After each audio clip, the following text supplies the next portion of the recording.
the way. This is the way. This is the way. Rebel Force Radio presents There is only one way. The way of the Mandalore. The Mandalorian. After show. After show. I have spoken.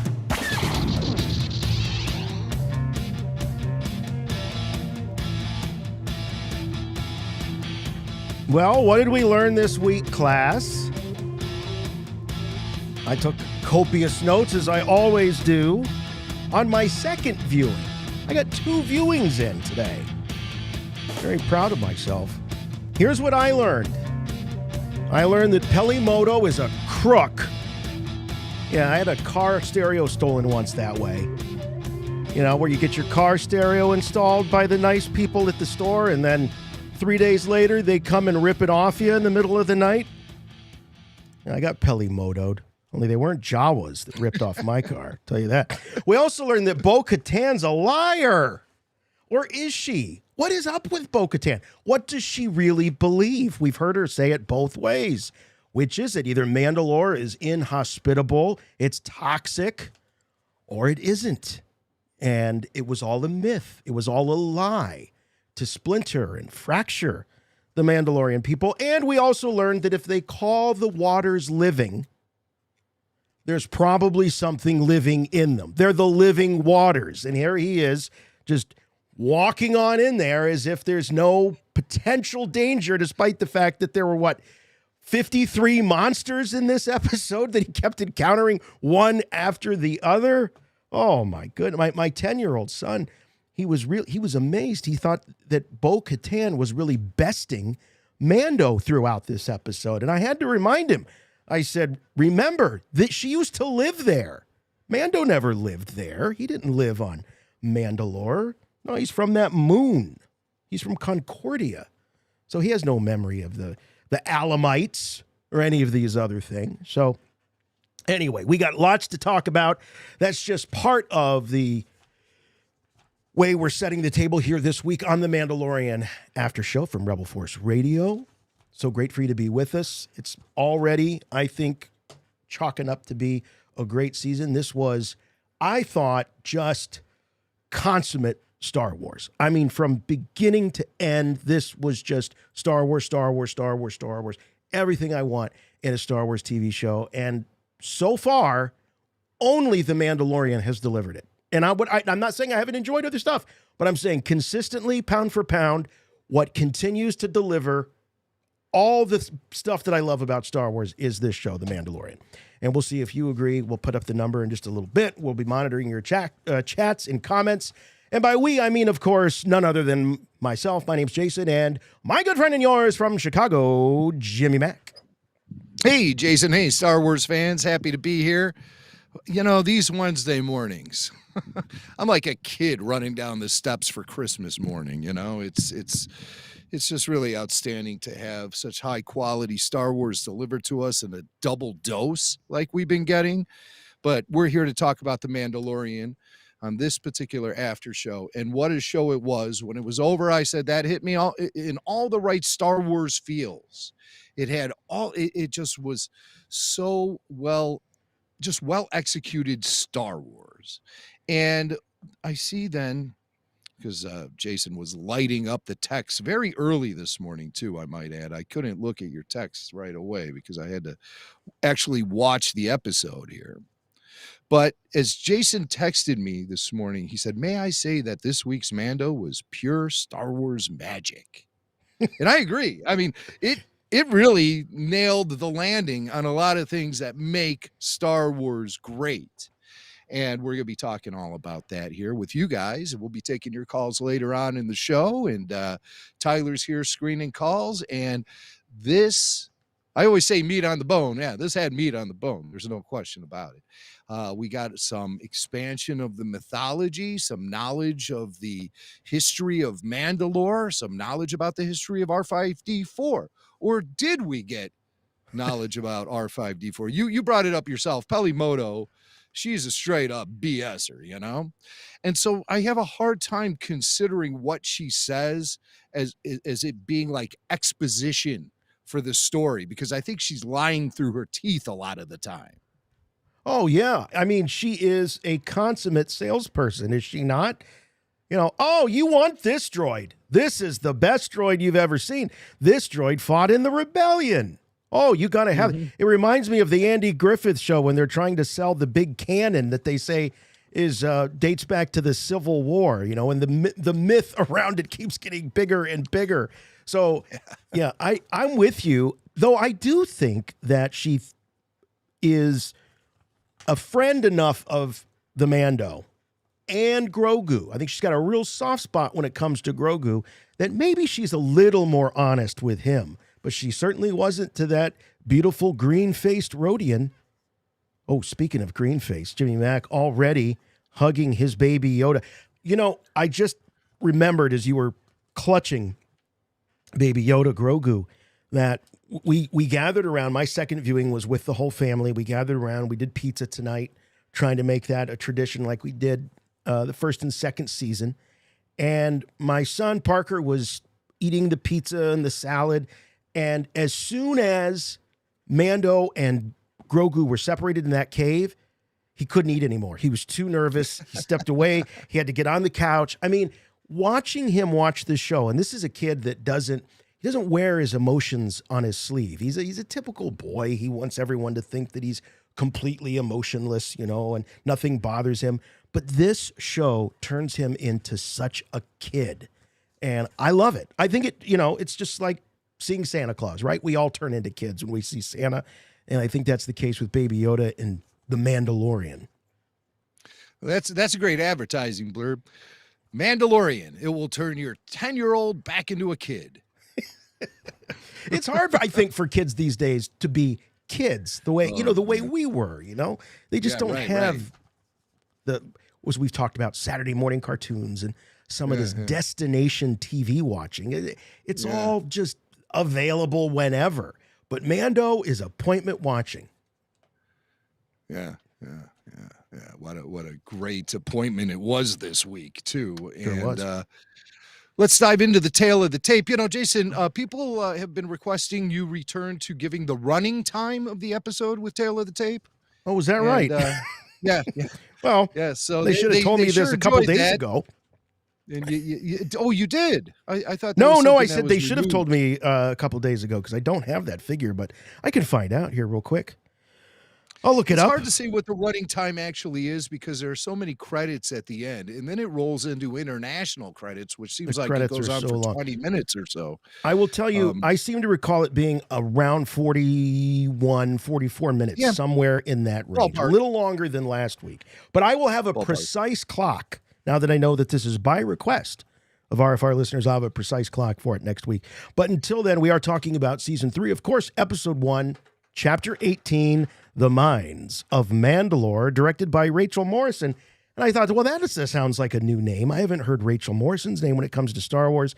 Did a little research, found out that she was the DP on a small independent film called Black Panther.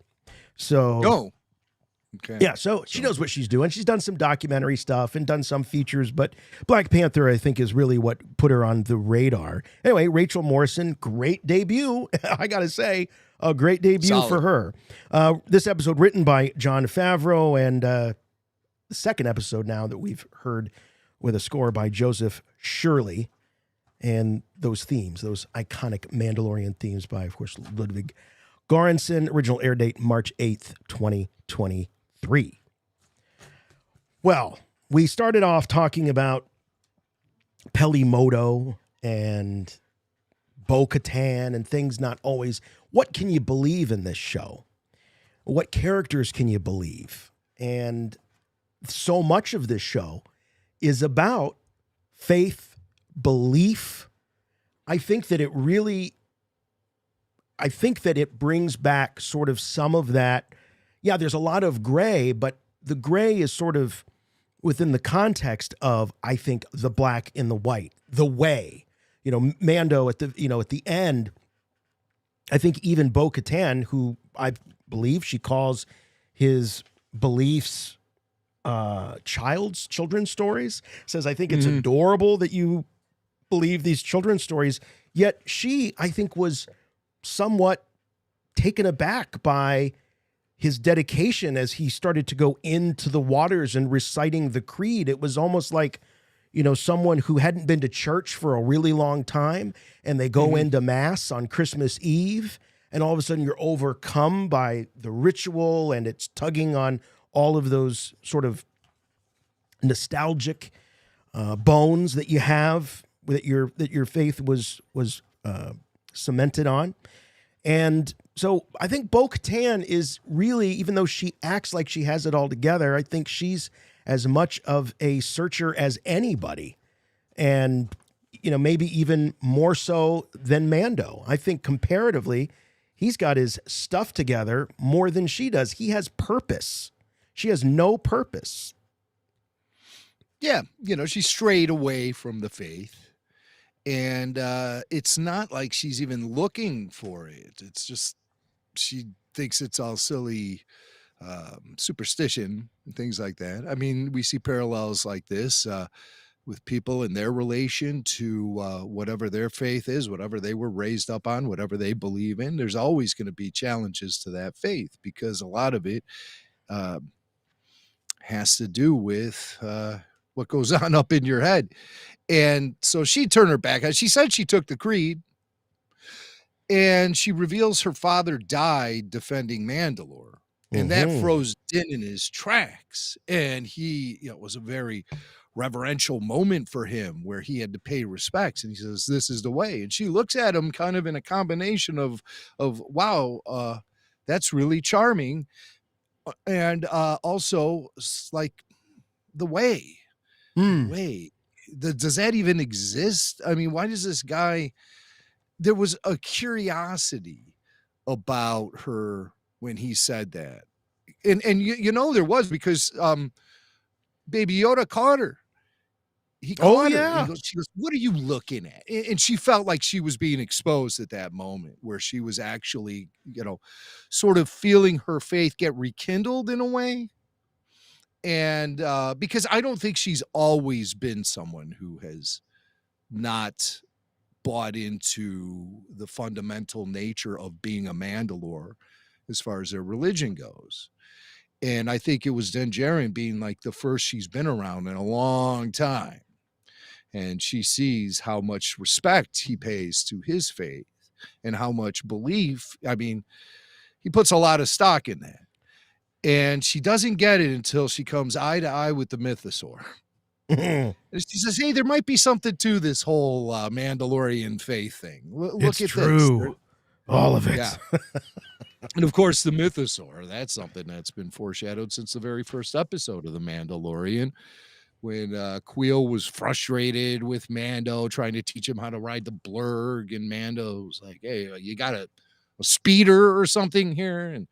And Queel was insulted by that. He's like, you're a Mandalorian. Your ancestors rode the great Mythosaur. That's pretty good. That's pretty good. I like that. I like that, Queel. Yeah, it's absolutely true that Bo-Katan, I think, is questioning a lot of things. Now, let's go back real quick and review what she had said to Din Djarin in season 2 of The Mandalorian. She and her compatriots were going to reunite and restore and bring back Mandalore to greatness. Well, he says, you can't do that because Mandalorian is inhospitable. It's been ravaged. It's been wrecked. It's been ruined. It's been poisoned. You wouldn't live for more than a couple of minutes if you were on the planet's surface. And she said that that's phooey, that's myth, that was a story that was perpetuated by the Empire to keep eyeballs and people off world. But then we see the Bo-Katan from last week, and there she is. She's sitting on her throne, all lonely like. She's, by the way, she's still on that throne this week. She just sits there, still not reading a book. Nope, just staring at the ground, feeling sorry for herself. Yeah, but when he confronts her, because he's thinking to himself probably, well, if you're going to go to Mandalore, I might as well go with you. He came to join them. I'm going to go with you so I can at least hitch a ride and go bathe in the living waters. And she tells him, no one can go to Mandalore. It's poisoned. It's been ravaged. It's been ransacked, all those things. And he finds out, obviously, that you can survive. And it isn't toxic and all of that. But it just makes me wonder what happened to where she once believed, then didn't believe. What changed with Bo-Katan? And why would the writers take such a detour with her in that way? Again, I think it's a case of characters BSing each other. And I usually don't think this way ever when I watch shows. I'm like, okay, I look at it. I consider the dialogue to be important pieces of exposition that will move the plot forward. And we're supposed to take what these characters say on face value. But Bo, with the inconsistency, that's why I thought she was hiding something down there. She was trying to keep people away from, because like Mandalore, it's pretty accessible. All you have to do is drive through a rainstorm and you're there. I think we've all driven through rainstorms before. That's like every flight I ever take. That approach that Mando had in the atmosphere. Oh yeah, a lot of turbulence on that flight, but it did give me those vibes like when Luke was on his way to Dagobah. You remember that? He was like, I can't see a thing. All the scopes are dead. Too. Starting landing cycle. As a matter of fact, I thought that, a guy like Filoni would take the opportunity then to echo Luke's exact dialogue in that situation, like he's fond of doing, right. know? But I thought Mando would say, all my scopes are dead. I can't see a thing. I'm going to activate the landing cycle. But no, it was a pretty easy landing. They were in control once they got through the atmosphere. The atmosphere, of course, is all completely damaged and destroyed due to the attack of the Empire on the planet. And that's another thing that I think scared people off. People were scared off by this magnetic field that surrounds the planet. It was disrupted due to the Imperial bombs. And the Empire was spreading propaganda about that everywhere throughout the galaxy, saying that Mandalore is inhabitable. Well, you know how when we were growing up in the Cold War scares of nuclear annihilation? Sure. Yeah. Seems like yesterday. No, it was yesterday. We would hear about if there was nuclear Armageddon, it would turn the surface of the Earth to glass. And that's kind of like what we see here. In fact, this looks almost like Krypton to me, as we're looking at a photo of the surface of Mandalore. I'll tell you something, that the green crystallized planet surface, destroyed by bombardment of weapons, is actually based on a real world example. There is a historic precedence based on this. Have you ever heard of the term Trinitite? Trinitite? Never. Trinitite? Probably not. This is probably something that, like, all the rocks and mineral nerds in our audience understand. But Trinitite, it's a glassy residue found in the desert in New Mexico, and it was created as a result of a plutonium bomb test back in 1945. Wow. And yes, and it actually turned the desert to a glassy surface. It was and you could still find it out there too. It's usually light green in color, mildly radioactive. Oh, but it's still safe enough. Don't to eat it. It's not candy. It's safe to handle, but it's called Trinitite, and that's fascinating.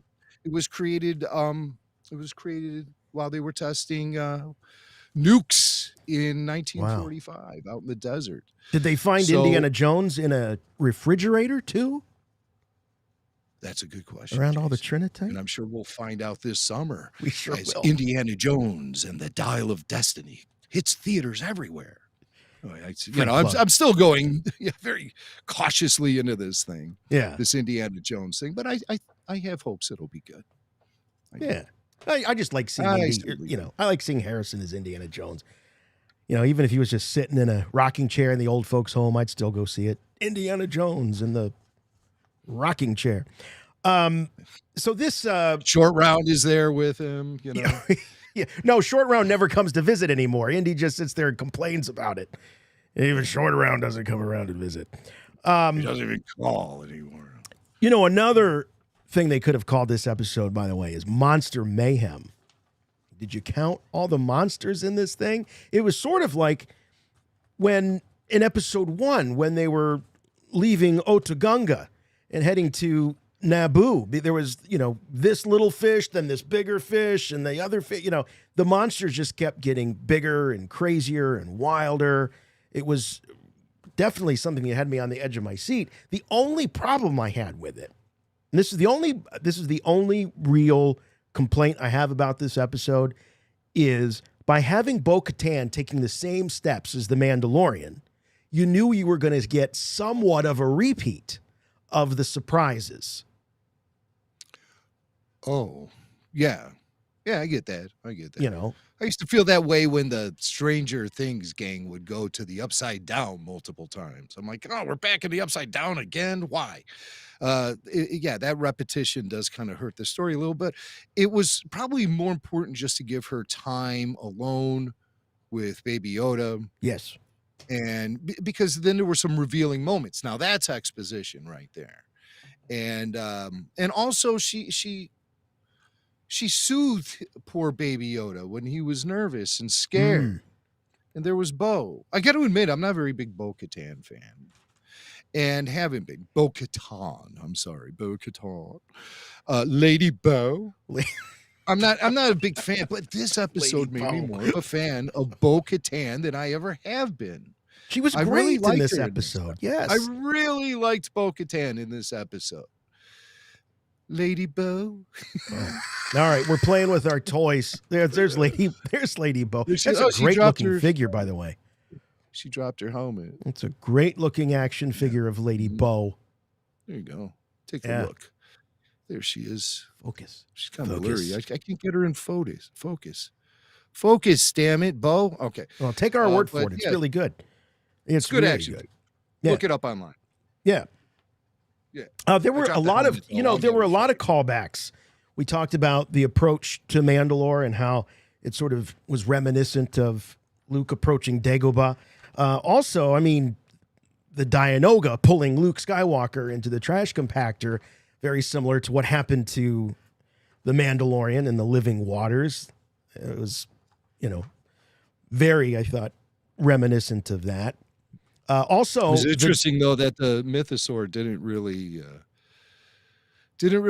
do anything with Mando. Just assuming it was the Mythosaur that pulled him down. That was my question. Do we know that it was the Mythosaur? I can't say for sure. We cannot confirm it. So because he didn't look like he was, assuming it's a he. He didn't look like he was all of that ferocious. I almost got the sense that maybe there's a misunderstanding. Maybe these things are sort of gentle, intelligent beasts. Maybe that's, part of the how the legend is separate from reality. Because you would think that now he's got the chance to have 2 meals, and he would have attacked Lady Bo along with Mando when she rescued him. So I suppose my take on that was that it was something else in those waters that pulled him down. And she happened to see the Mythosaur on her way up. That could be. Could be wrong. Could be. What do you all think?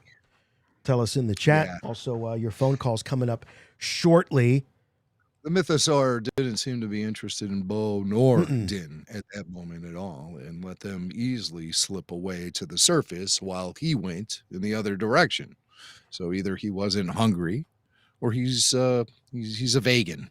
Or maybe he was afraid of her jetpack, because remember, she had her jetpack on and he had taken his off. Yeah, so okay. Frankenstein might be afraid of the fire. That's a good how one. about that jump scare as Grogu was about to take off for Bo-Katan? It was very Minoc-like when that sort of winged dragon creature jumped on the windshield. That scared me. Yeah, I didn't jump. I didn't jump. So I can't relate. I cannot relate. I did not jump. And because I'll tell you why I jumped the first time, because I missed, because a lot of that episode was really dark. All the stuff in the cave. Yes. And I've heard that really frustrates about me. The darkness. Yeah. And usually that's something that I do I'm usually the hey, this was too dark, but I mean, it was underground. So, but Yeah. I didn't get the feeling that it was too dark. It was too dark. No, I did not get that feeling. No, but But you were saying, Jason. yeah, I was saying that what I didn't see the first time, but I caught the second time, was as Baby Yoda was leaving, that little winged dragon creature saw him in the cave.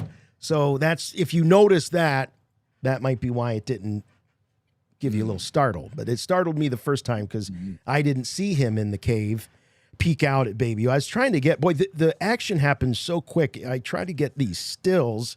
So if you watch the show on YouTube, you can see as we're discussing the episode, try to get these stills, but the action is so fast and the way the CG is done that it's very blurry. It's very difficult to get a clear still. But I enjoyed it. I loved all the monsters.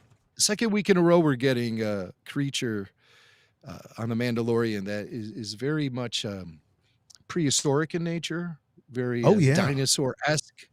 You can see sort of an alligator crocodile type look, and as we know, alligators and crocs are direct descendants of the prehistoric lizards.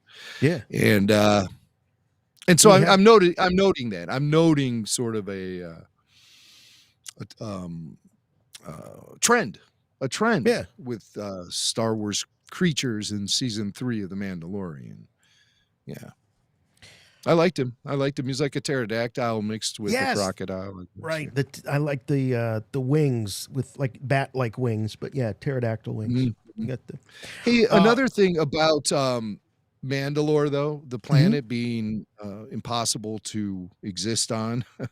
Mando does say something about chart readings proving to be false.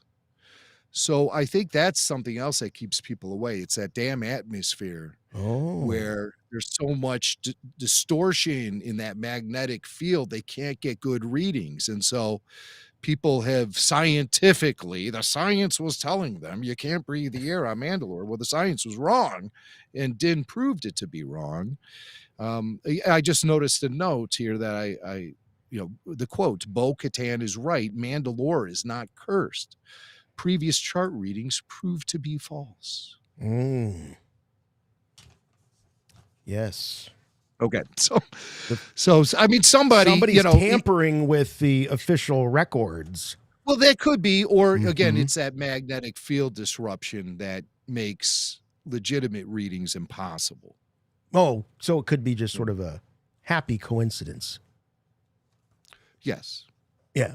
So the Empire's wrath on Mandalore also makes it very difficult to get accurate readings and that sort of thing. Yes. Here's another. I was hoping, Mac, that you might have watched the episode with the descriptive track to see if we got any names of some of these creatures.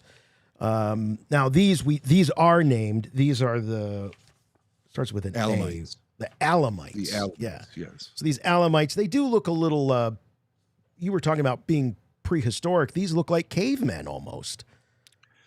Yeah. Well, they're cave dwellers. They hang in the caves, but as Bo says, they used to live up on the surface in the wastelands beyond the Mando cities. So they're all living in their bubble towns, and these cats are living out on the wastelands, getting wasted, apparently.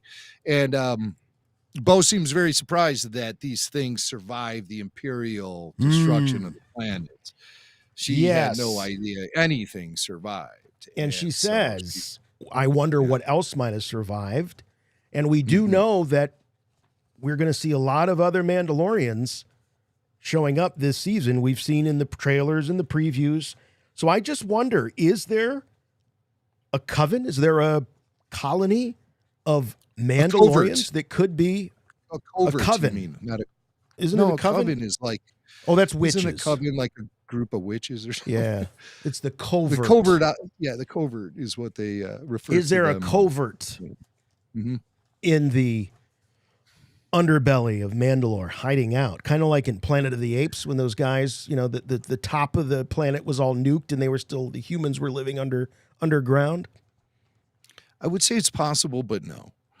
I think that she was specifically foreshadowing the eventual appearance of the Mythosaur with that line when she says, I wonder what else survived.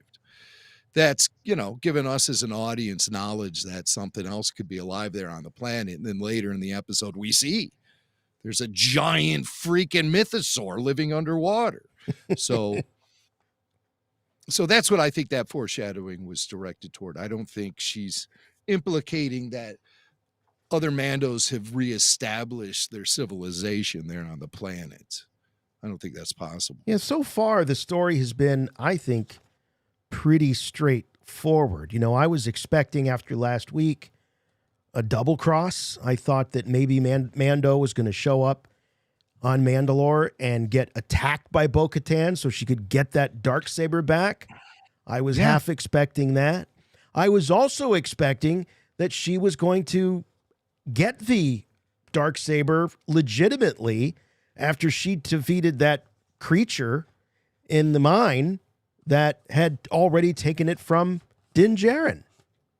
Yeah, but you're supposed to win it in battle, and she just if picked that's it up. not a battle, I don't know what is. Yeah, but I think the darksaber, there's a lot of rules and regulations surrounding that thing. It's worse than modern day NFL.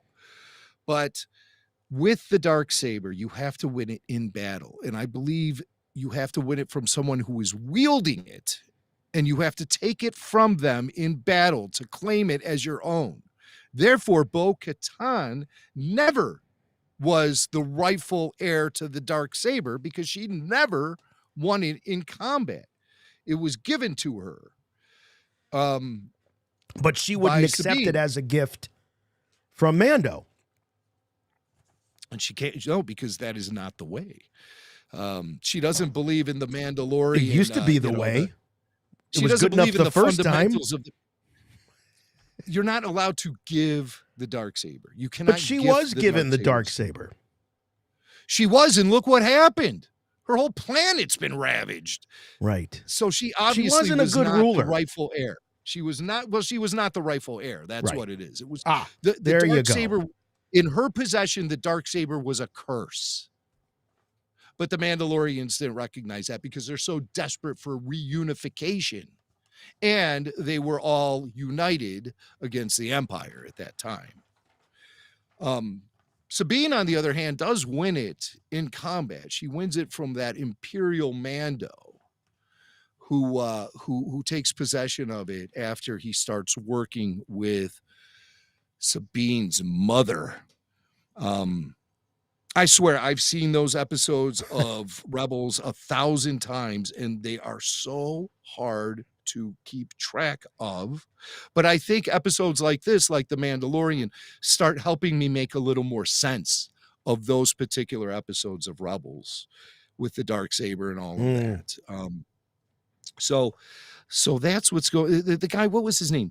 Gar Saxon. Gar Saxon is the Mandalorian Imperial who had the darksaber, and Sabine battled for it. And she won. She was using Kanan's lightsaber too while doing it. But Bo has never ever legitimately won that darksaber. And now in this situation, I don't think, because she picked it up off the cave floor. Yeah. It still belongs to Din Djarin. He's the one who rightfully earned it in combat. I think it belongs to that snail creature that they killed. I think he's now the rightful heir of Mandalore, whatever that. They call him the Arachnid mech. No, I'm the mech. He's the mech. Arachnid mech. Arachnid mech. Okay, yes. That's what he is. It was weird. He was pumping blood out of Mando. Yeah. Well, that's what spiders do. They eat their prey from the inside out. They stick their fangs in and they suck out. They stick their fangs in. They inject them with the poison, with the venom, and it turns your insides to mush, and then they just slurp it out of you.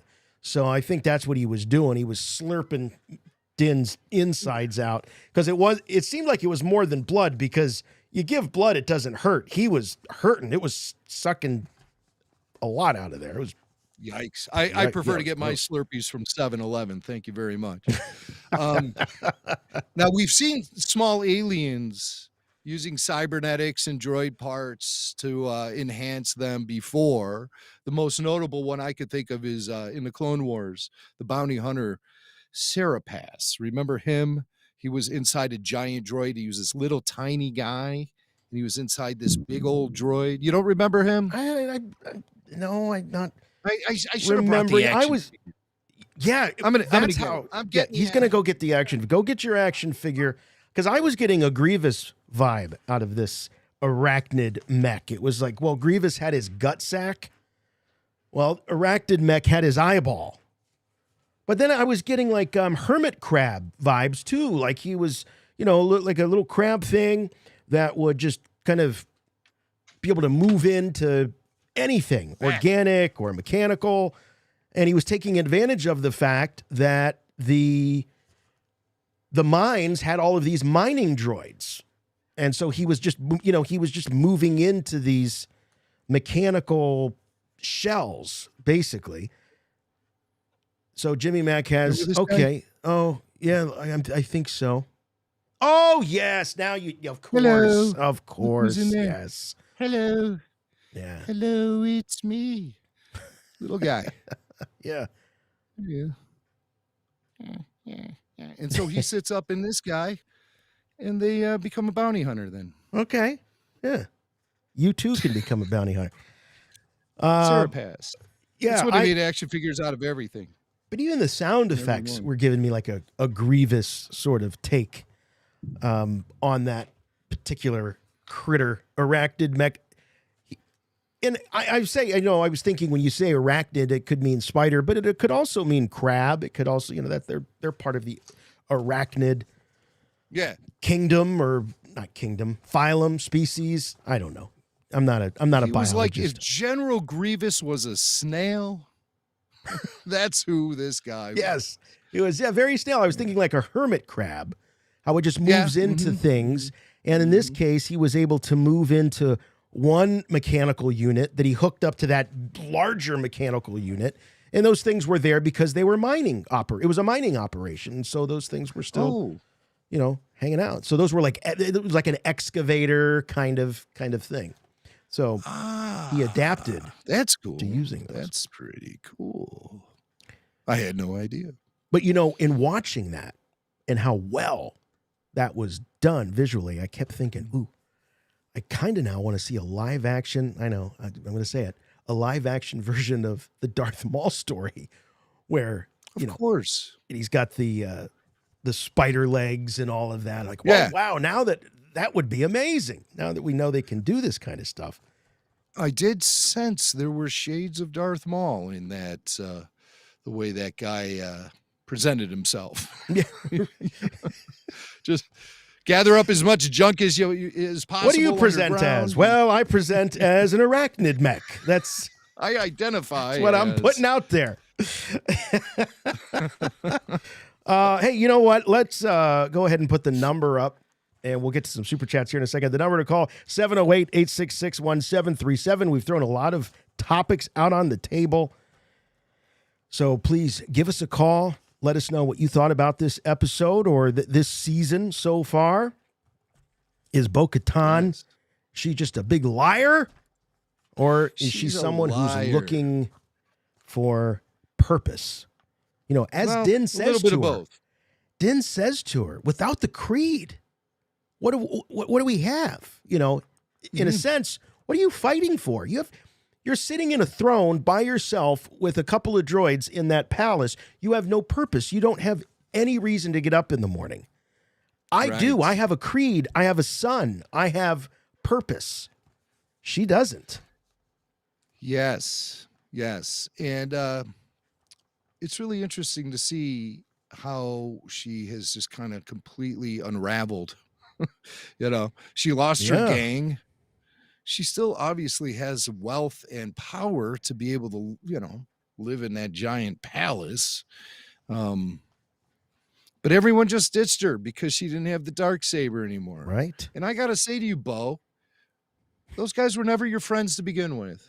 if that's what's going to come down to. You have, if you have friends just because you have cool things, those people aren't your friends. They're just using you. No. They don't know who you are, Lady Bo. Right. Just like we all did with Sam Youngkin in his indoor pool. Yeah, back in elementary school. You knew a kid with an indoor pool. Yeah. It was gross, though. It was a gross. It was not a nice pool. Poor guy. Yeah, maybe he is. Sorry, Sam. I did sort of. Yeah, maybe. Sure, my indoor pool was gross, but what about your indoor pool? Oh, you don't have one? Loser. That's how I would be if I was Sam or whatever his name was. Sal B. Crumb says, by the way, we love the super chats. Keep them coming. They help out the channel. They help out the operation here at Rebel Force Radio, but they're not the only way that you'll get your comment or your chat contribution read. It just guarantees that you will. We put the other ones up too, but there's a lot and it's hard to follow. And these sort of bubble to the surface. So Salvi Crumb says, when that droid thing threw the Darksaber on the ground, I thought we were going to see sweet, sweet Baby Yoda grab it and put the droid to waste. You guys think Bo-Katan is turning into a true believer? Mm-hmm. Yeah, I think she'll be converted. She'll be converted and become a one of the children of the Watch. Wouldn't that be something? She's hanging out with the armor. And, I'm going to miss seeing her face, though. I like her. Oh, I see. Yeah. Mm-hmm. Yeah. Mm-hmm. Yeah. When they all go helmeted, it sucks a little bit of the humanity out of the room. It does. But, it does. Yeah. Maybe they'll meet halfway. Maybe Din will realize, or maybe the armorer will realize, now that some of this mythology is turning out to be real, maybe they'll reevaluate some of these traditions. Mm-hmm. They can find common ground. She talks about in this episode how the Empire was able to destroy them because they were fighting themselves all the time. They were so fractured and so divided. Yeah. Sounds similar to our own world in some ways, how fractured and divided we are and how easy it would be for an outside force to come in and wipe us out because we're fighting amongst ourselves all the time. Mm-hmm. And so that's why a lot of outside forces try to sow divide amongst us, Right. They know what they're doing. They know what they're doing, and we're all just being tools. But the Mandalore people have had a whole history of battling, so much so that they turned the surface of their planet into sand. They laid waste to their planet before the Empire even got there. Yeah, so it's almost as if the Empire was finishing what they started. Right. It was too easy. And you get a sense that Mandalore, over the thousands of years of that culture, it has swung back and forth, and it seems cyclical. That there's a moment of great renaissance, reunification, and then division, and their warrior ways come back to the forefront. History has a way of spiraling, It's really interesting. Other things with Bo-Katan and her relationship, though, to her new relationship to Baby Yoda. Oh, I was surprised she started talking Jedi stuff with him in the Force and all that, because I was Jedi stuff. It's like, what does Bo-Katan know about Baby Yoda? What does she even understand about him? And, I didn't take time to research what sort of information she's been privy to in the past, but she seemed very familiar with Baby Yoda and what he's been up to, his training as a Jedi and all of that. And as far as Baby Yoda goes, he's showing off. There's a new edge to Baby Yoda. He has a new physicality. He's doing a lot of flips and stuff. Even Pelimoto said he's leaping like a Lurman, which is a reference to season 1 of the Clone Wars. Remember the Lurman, Jason? I do. They were pacifists. They were pacifist species. And the big orange eyes. Their planet came under separatist occupation by Lot Durd, who you might remember was voiced by George Takei. Yeah. Oh, my. I'm Lot Durd. I'm going to separatists all over you, little lemurs. They look like little lemurs, remember? Oh, yeah.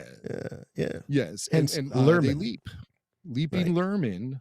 The leaping Lurman, known as the lemurs. Wait, lemur, leaping, Lurman. All right. So that's a reference to that. Also, Pelimoto missing a tooth. How that happened? Oh, well, Jawas, they can spend be a little rough. time in the cantina. She loves dating Jawas. And, They can be a little they're rough. passionate lovers, but man, that passion can turn to anger like that. Yeah. And Bo and Baby Yoda. She's impressed by Baby Yoda too. She thinks it's incredible that he was able to get that N1 fighter back to her planet and her fortress there by himself. And she R5 had something to do with it, though. I mean, he didn't do it completely. Well, by it's himself. true, but I mean, still, he handled himself pretty well. There's all this foreshadowing going on, and it's been getting reinforced. It happened in the first episode when Baby Yoda was staring at the Purgle flying through hyperspace. You have Din twice now this season putting Baby Yoda on his lap, teaching him how to read the gauges and scopes on the starfighter, and he tells him, you'll never be lost. If you're a Mandalorian, you know how to navigate the galaxy and all of that. Grogu the Navigator. This is what's getting foreshadowed. This is what we're going to start learning Baby Yoda's true purpose. Mando teaching him how to read maps and readouts. And this is foreshadowing for the role he will play in finding Ezra and Thrawn, which will happen in Ahsoka. This is setting up what's going to happen in Ahsoka. And I don't know if Baby Yoda is going to be in Ahsoka, but he is going to be the one to set them on their path to eventually reunite with Ezra and Thrawn. Well, we saw him introduced to the Purgils last week. Now he's Yoda the Navigator, Flight of the Navigator. So, yep, I think you're right. They're laying track for this. By the way, Peli apparently lost her tooth in the Book of Boba Fett. I have no memory of this. But you know what? Like, we got a lot of chats saying that she lost her tooth in the Book of Boba Fett. She was in that rickshaw, right? Was that when it happened? When she was in the rickshaw? When did it happen? Chat. She lost her tooth in Book of Boba Fett. All right, tell us how it happened. Chat. How did it happen? I don't remember it happening. I thought maybe she bit into. I thought I'd have to wait for some book or comic book to explain it, but thank God. Yeah, it's a two-parter. The first part is Anakin Skywalker's scar, and then the second part is Pelimoto's missing tooth hitting bookshelves next week. Red arm.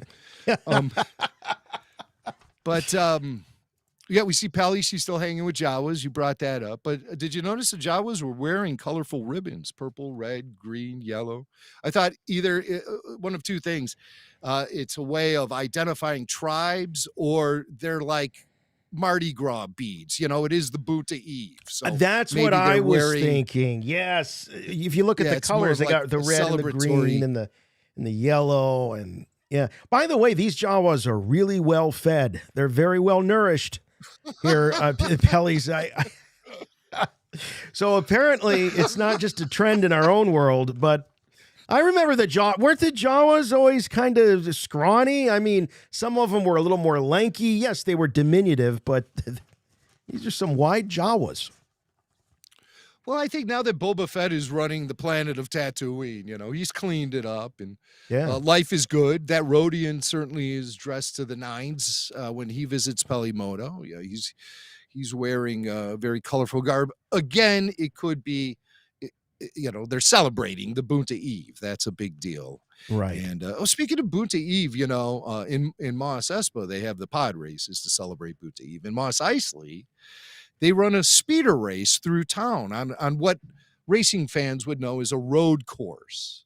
And they're racing through the town, and it made me think, NASCAR bringing something similar to Chicago this summer for the first time ever. I don't know if you know this, Jason, but they're going to be racing NASCAR stock cars through downtown Chicago on a road course. You're kidding. Where they're whipping around Grant Park and Lake Michigan shoreline and everything. Wow. And so I thought of that as the crowd is watching this speeder race going on. Yeah, the speeder race. I caught that right at the beginning. And wasn't the history of Bunta, it had something to do with the Hutts and taking over Tatooine, I believe. Yes, it's a Hutt holiday. Yeah. Yeah, so they it's like celebrated President's there Day at on Tatooine, but instead of Mm-hmm. Abraham Lincoln, it's Boonta the Hutt, apparently. That they're Now, the establishing shot of Tatooine lasted, what, 4 seconds, maybe? Yeah, it 5 wasn't too seconds. I must have watched it 100 times. It was just like, wow, yeah.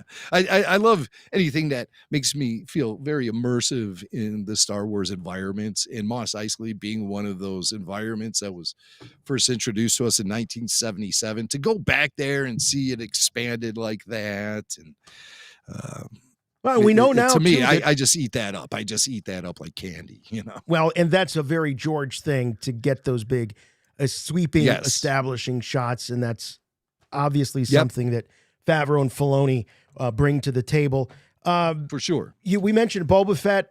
Pelimoto does confirm that Boba Fett is still in control, and if it's been a year, somewhere between a year and 2 years since those events, based on Favreau's comments, depending on which comment you listen I don't to. even want to think about it. But anyway, so Boba's still holding on. My way of looking at time in the Star Wars universe is that it was a long time ago in a galaxy far, far away. Let's just end the discussion right there. That's it. George Lucas never got all wrapped up in time and stuff. And, you know, he would say in interviews, yeah, you know, it's like 2 years here, 3 years or whatever. But I mean, who cares really at the end of the day? Who cares?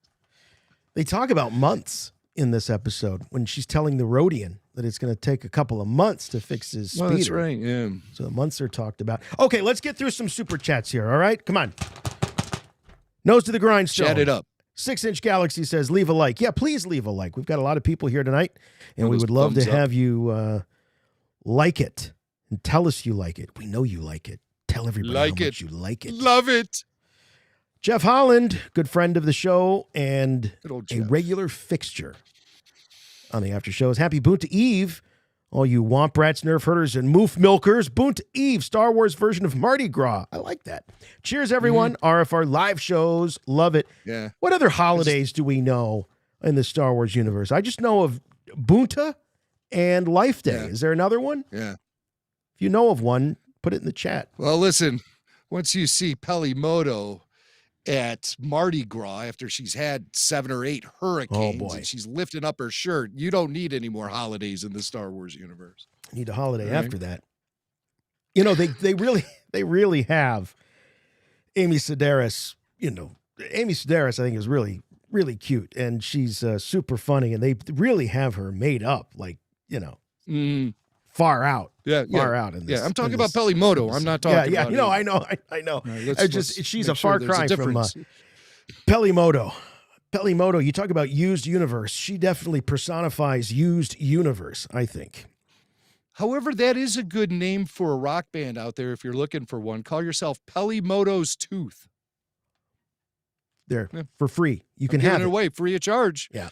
You're a fool if you don't jump on this. Fame and fortune await you should you name your band that. Chris says, let's see Boba teach Din how to ride that giant beast. Maybe that could be that definitely could be something that was set up in Book of Boba Fett. Yeah. Also, Balrog vibes. Watch the Up with my son Balrog. like I do every week. Thank God for Star Wars and the RFR After Show. Big love. RFR #1. Thank you, Chris. That's great. Appreciate it, buddy. Love the The support. Balrog is it's Lord of the Rings, I believe.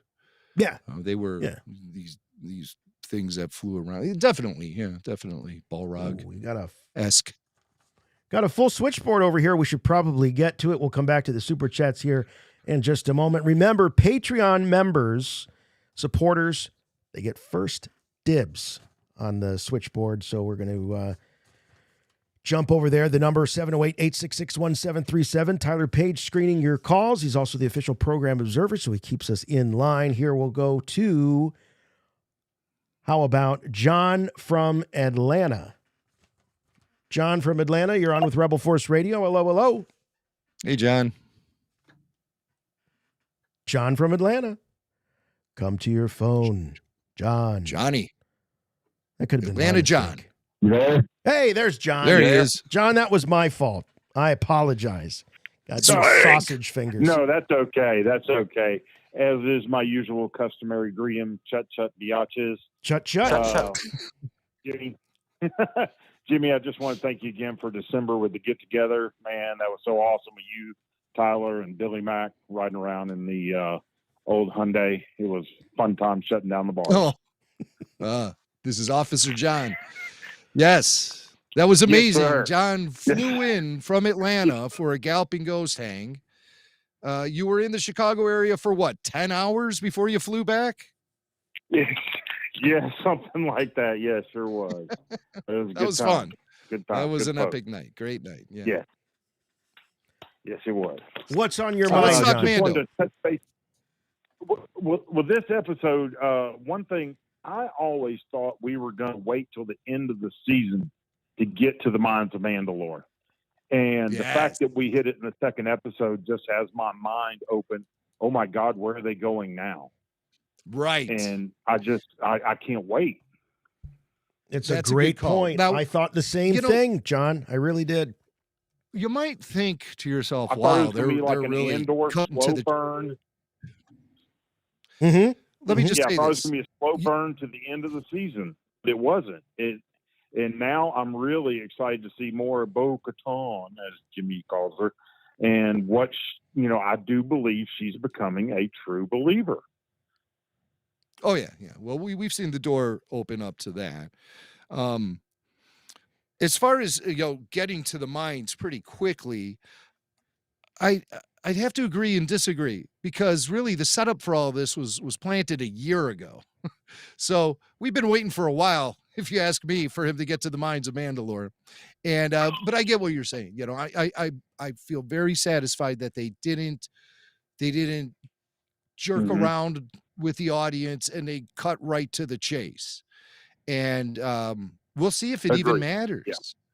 I mean, we'll see if it even now. He had a witness. He was lucky he had Bo-Katan and he had Baby Yoda, but Baby Yoda can't really articulate anything that well. And Bo-Katan, she can be bear witness to him going through that process of baptism. Also, her reluctance to acknowledge any sort of magical powers the waters may have may be short-sighted, and she may know of this firsthand because she got to bathe in the waters too. We shouldn't forget that. We don't know if Bo had ever been in that mine for a religious purpose. She said she was there once as a child, but it seemed more like it was part of a school field trip and not part of a ceremony or anything like that.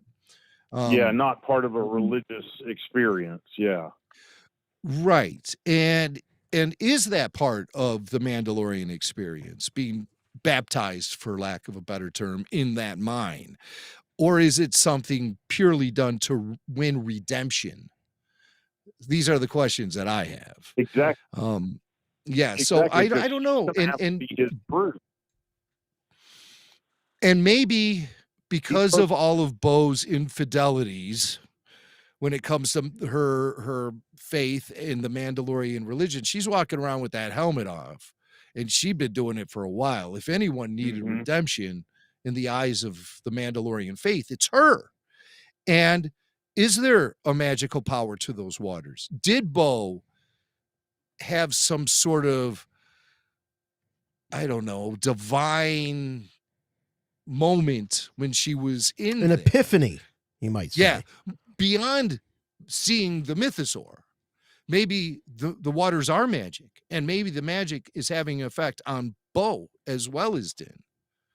So we'll see how that pays off. Well, I would think, but her her reluctance to acknowledge the magic of the waters has been something that came up a couple times here. And so I think that there actually might be some magic in those waters beyond a religious faith. Yeah, I think that you're onto something when you say that the waters under the Mines of Mandalore, the living waters, they're definitely special. You might think of it like holy water, I suppose, but it can't be the only way to baptism, because we see in the first episode the armorer is baptizing the child in other waters. So I think it's just sort of a plus. It's great if they are the living waters, but the only way that you can get redemption is, according to her and the creed of the Watch, is with the living waters, but perhaps there's other ways to be baptized. John, thanks for the call, buddy. Appreciate it. Some really good thoughts and questions. Jumping over to the super chat here. I'm glad you incorporated that whole baptism moment at the beginning of the first episode and brought that back to my attention here as we're talking about this one, because I didn't really make that immediate connection, but it's definitely something that that I think is very deliberate as far as, again, I'll use that word, exposition. But I mean, I think it's very important as far as that goes. And the kid, here's a little bit of trivia. The kid at the beginning of the episode last week who was getting baptized, he's the same little actor who played the kid Tusken Raider in the Book of Boba Fett. Same actor, but this time you get to see his face. And another bit of trivia is that kid actor is Jimmy Kimmel's nephew. Oh. So I hate him already. Trivia galore. Just trivia bleeding out of me right now. I'm very trivial. Here's David. Great episode. Bo reminds me of Baze Malbus. The depth of her jadedness comes from how strong her beliefs must have been to try to overthrow her sis. You know, they say that a cynical person is a passionate person that's been disappointed too many times. That's certainly what I thought about with the case of Baze. Could be true of Bo-Katan as well. Interesting parallels between Baze and Bo. Baze and Bo. They should take that show on the road. Baze and Bo. All right, back to the phones. We got David from New York. David is a Patreon member. Welcome to the show, David. Hi, Chut, guys. Chut. Long-time listener. First-time caller because my wife encouraged me to. First-time caller. Thanks. Giving you a bell. Thank you. Your wife encouraged you. That's great. Are you both listening to the program? You and your wife? She hasn't arrived from work yet, so no. Oh, okay. All right. She will, though. Well, don't tell her how it ends. No spoilers. No, I'll give you a hint. Jimmy Mac's final thoughts. That's probably how it's going to end. Oh, this show. Touché. Yeah. All right. I was That's just great. Gonna call you guys to have a theory. Yes. Talk about a theory. Mm-hmm. I've been a fan of Boba Fett and the Mandalorian lore since I saw him for the first time, and just by visuals. And I've always never questioned the signet of the Mythosaur, but being that they name dropped him and we actually see it, I was just to see what you guys think of how did he get it then? Since we saw how Mando gets his, how did Boba Fett end up getting that insignia from the Mythosaur?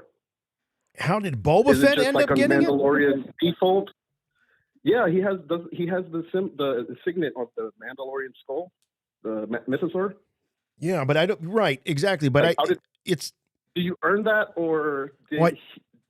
That's more like, what do you theorize on that concept? I think he has it because his father had it.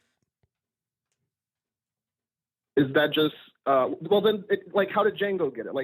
How would we get that story of how did he have that skull? Now that we know what a Mythosaur is, or what we always knew what it was, but I mean, now that we're getting the visual and they name drop him, I just wonder if that's any relation, or does he? Well, do you mean? You know what I mean? Yeah. Do you wait a minute now? The Mythosaur, but the Mythosaur that in lore, right? But the Mythosaur is not specific to any particular.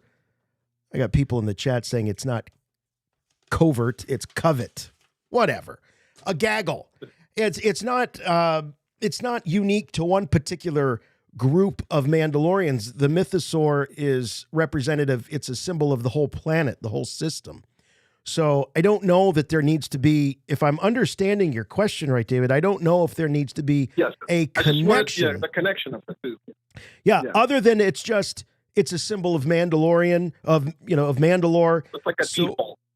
It's the default. It's exactly right. It's like the flag. They're wearing they've got the flag on their uniform.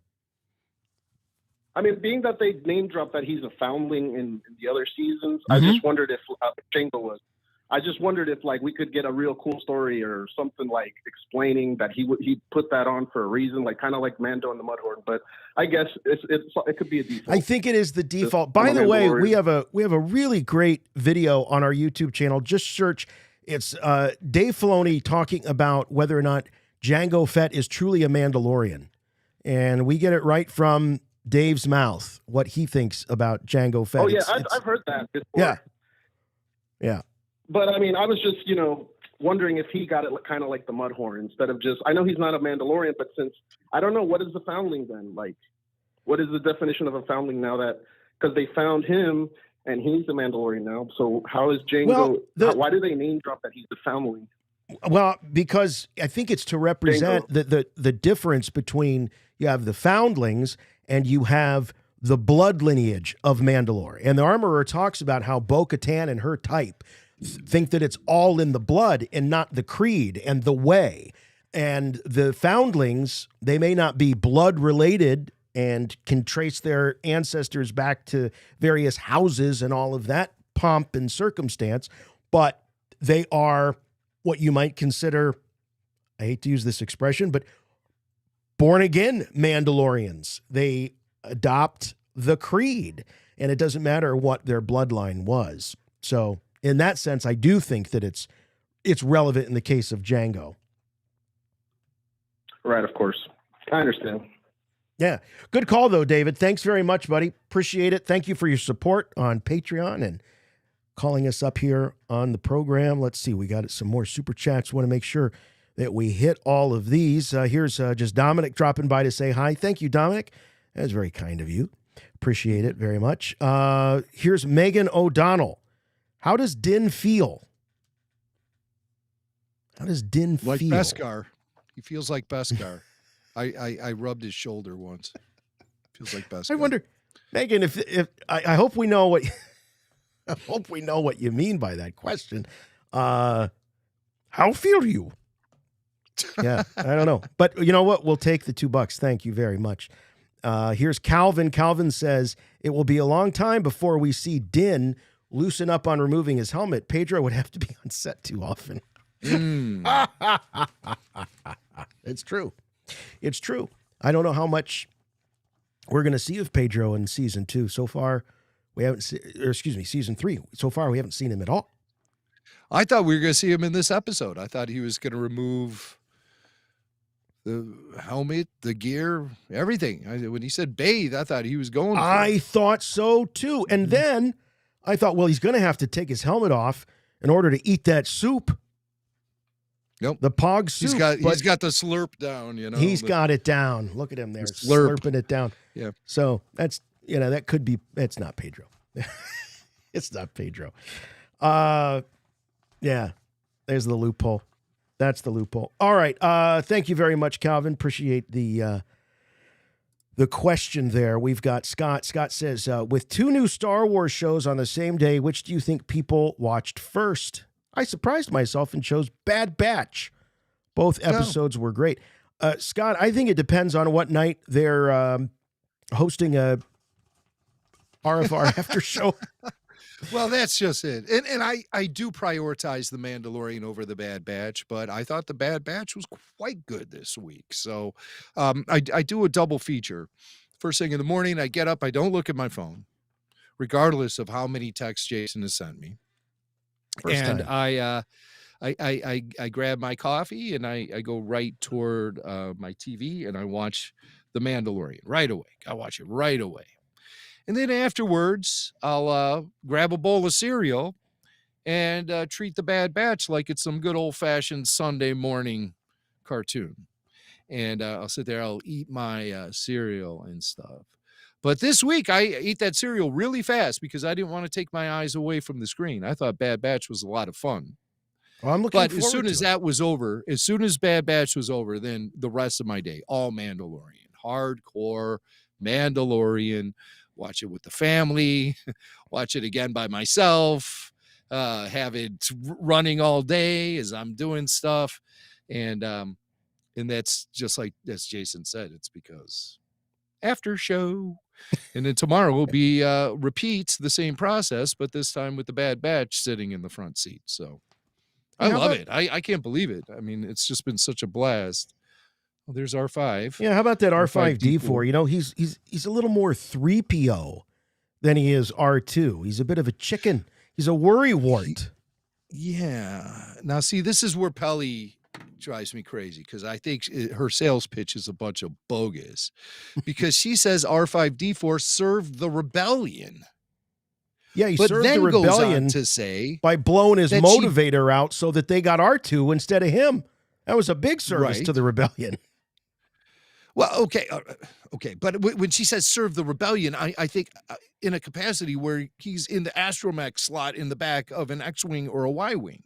I don't think that, just because, he made it so Luke bought R2, that's serving the rebellion. I think Right. Pelly's just giving him a pedigree that he doesn't actually have so she can make the sale. She says she bought R5 from Jawas. So I find it very unlikely that R5D4 served the rebellion. I used to think R5 was R2's girlfriend back when I was 8 years old watching A New Hope. I just, when R2 comes to in the Jawa sandcrawler and he sees R5 there, he sort of sits up like, oh, I thought there was like a love connection going on there. I thought R5 had feminine programming. I really did. I thought that was, of course, in the Dark Horse comics, they refer to R5 as Skippy the Jedi droid, which is crazy. Skippy the Jedi droid. Yeah. And I was wondering the whole time during this episode, why didn't they use R5? Why didn't they use him to fight with the cave dwellers and the Arachnid mech and everything? Because R5 is very powerful. He has he has cannons. He has missiles. I mean, look at this action figure right here. Okay, look, he's got cannons. And then when there's a troublesome situation, he can split in half and fire a missile. Look at that. Who knew?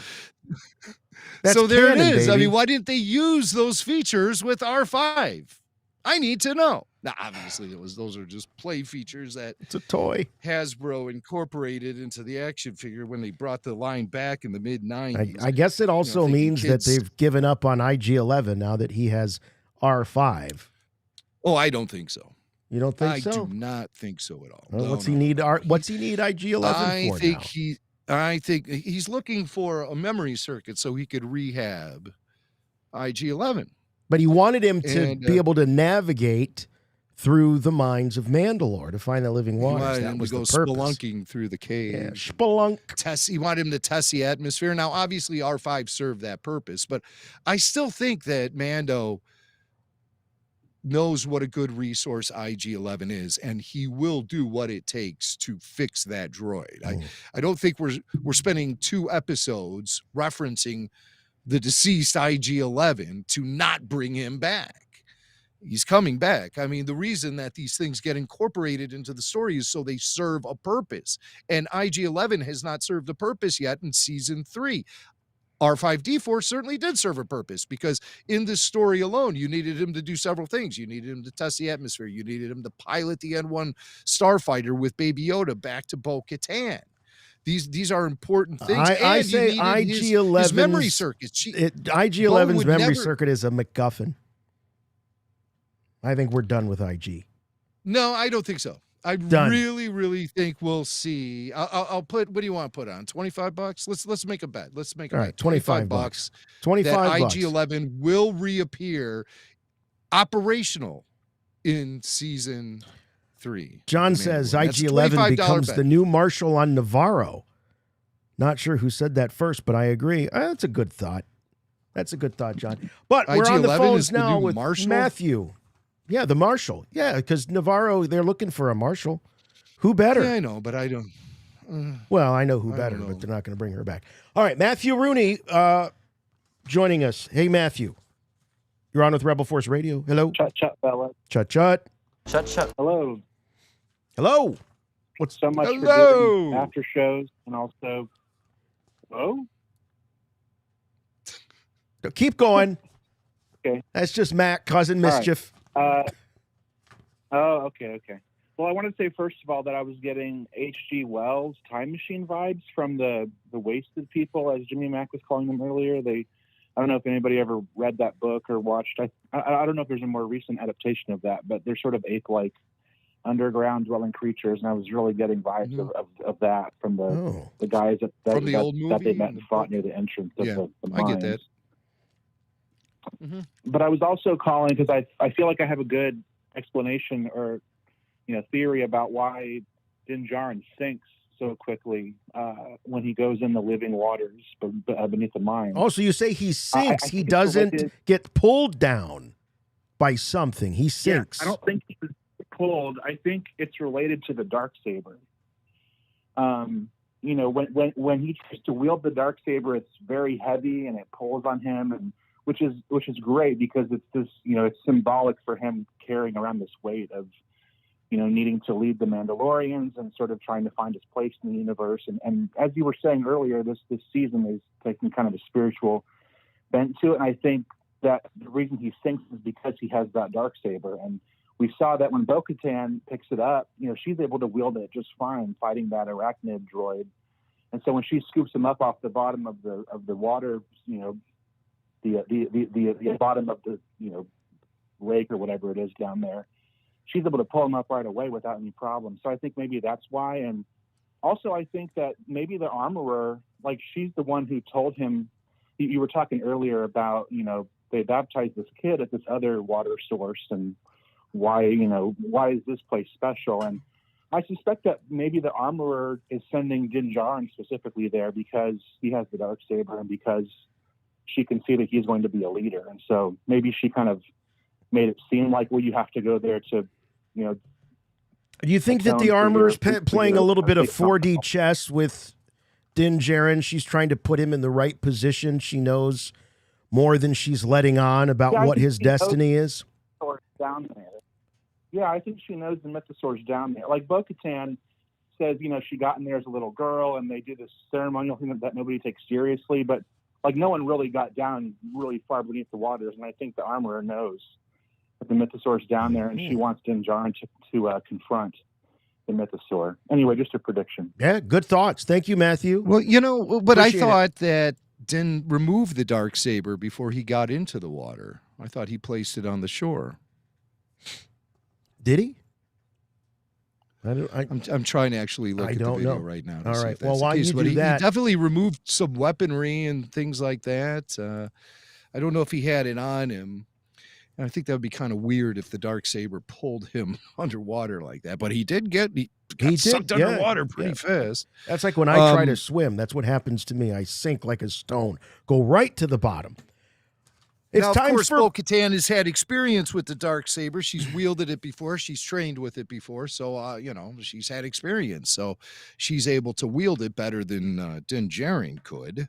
Yeah, and we also know that lightsabers tend to be very heavy also for those that are not used to it. It's time for Blake's Take. Hey, Blake. We got to get to you sooner because what's your bedtime, Blake? We're keeping them up late. 9:30. What is it? 9:30. Oh, boy. Well, we apologize. All right, we're a little past Blake's bedtime. So maybe we you don't get know where special. Blake lives, so. Well, that's true. Is it? Yeah, Blake, is it 9? Is it where? What time is it where you are right now? Basically 9:20. Oh, 9:20. Oh, we're just getting it in. Okay. All right. So, what do you got for us this week, Blake? All right. So, before I say my predictions and stuff, I wanna go to what you guys were to what the last caller was saying about how he had the dark saber. Yeah, did it cause him to sink, Blake? He didn't have the dark saber with him. He I thought so. took it out. He put all his guns and weapons and stuff all out before he went in the water. He dropped it all, and then he went in. He even took his cape off. Yeah. Because if you watch the episode, you can, like if you rewatch it, you can see to where he drops it, and like he goes and puts it down. All right. So sorry, Yeah, Matthew.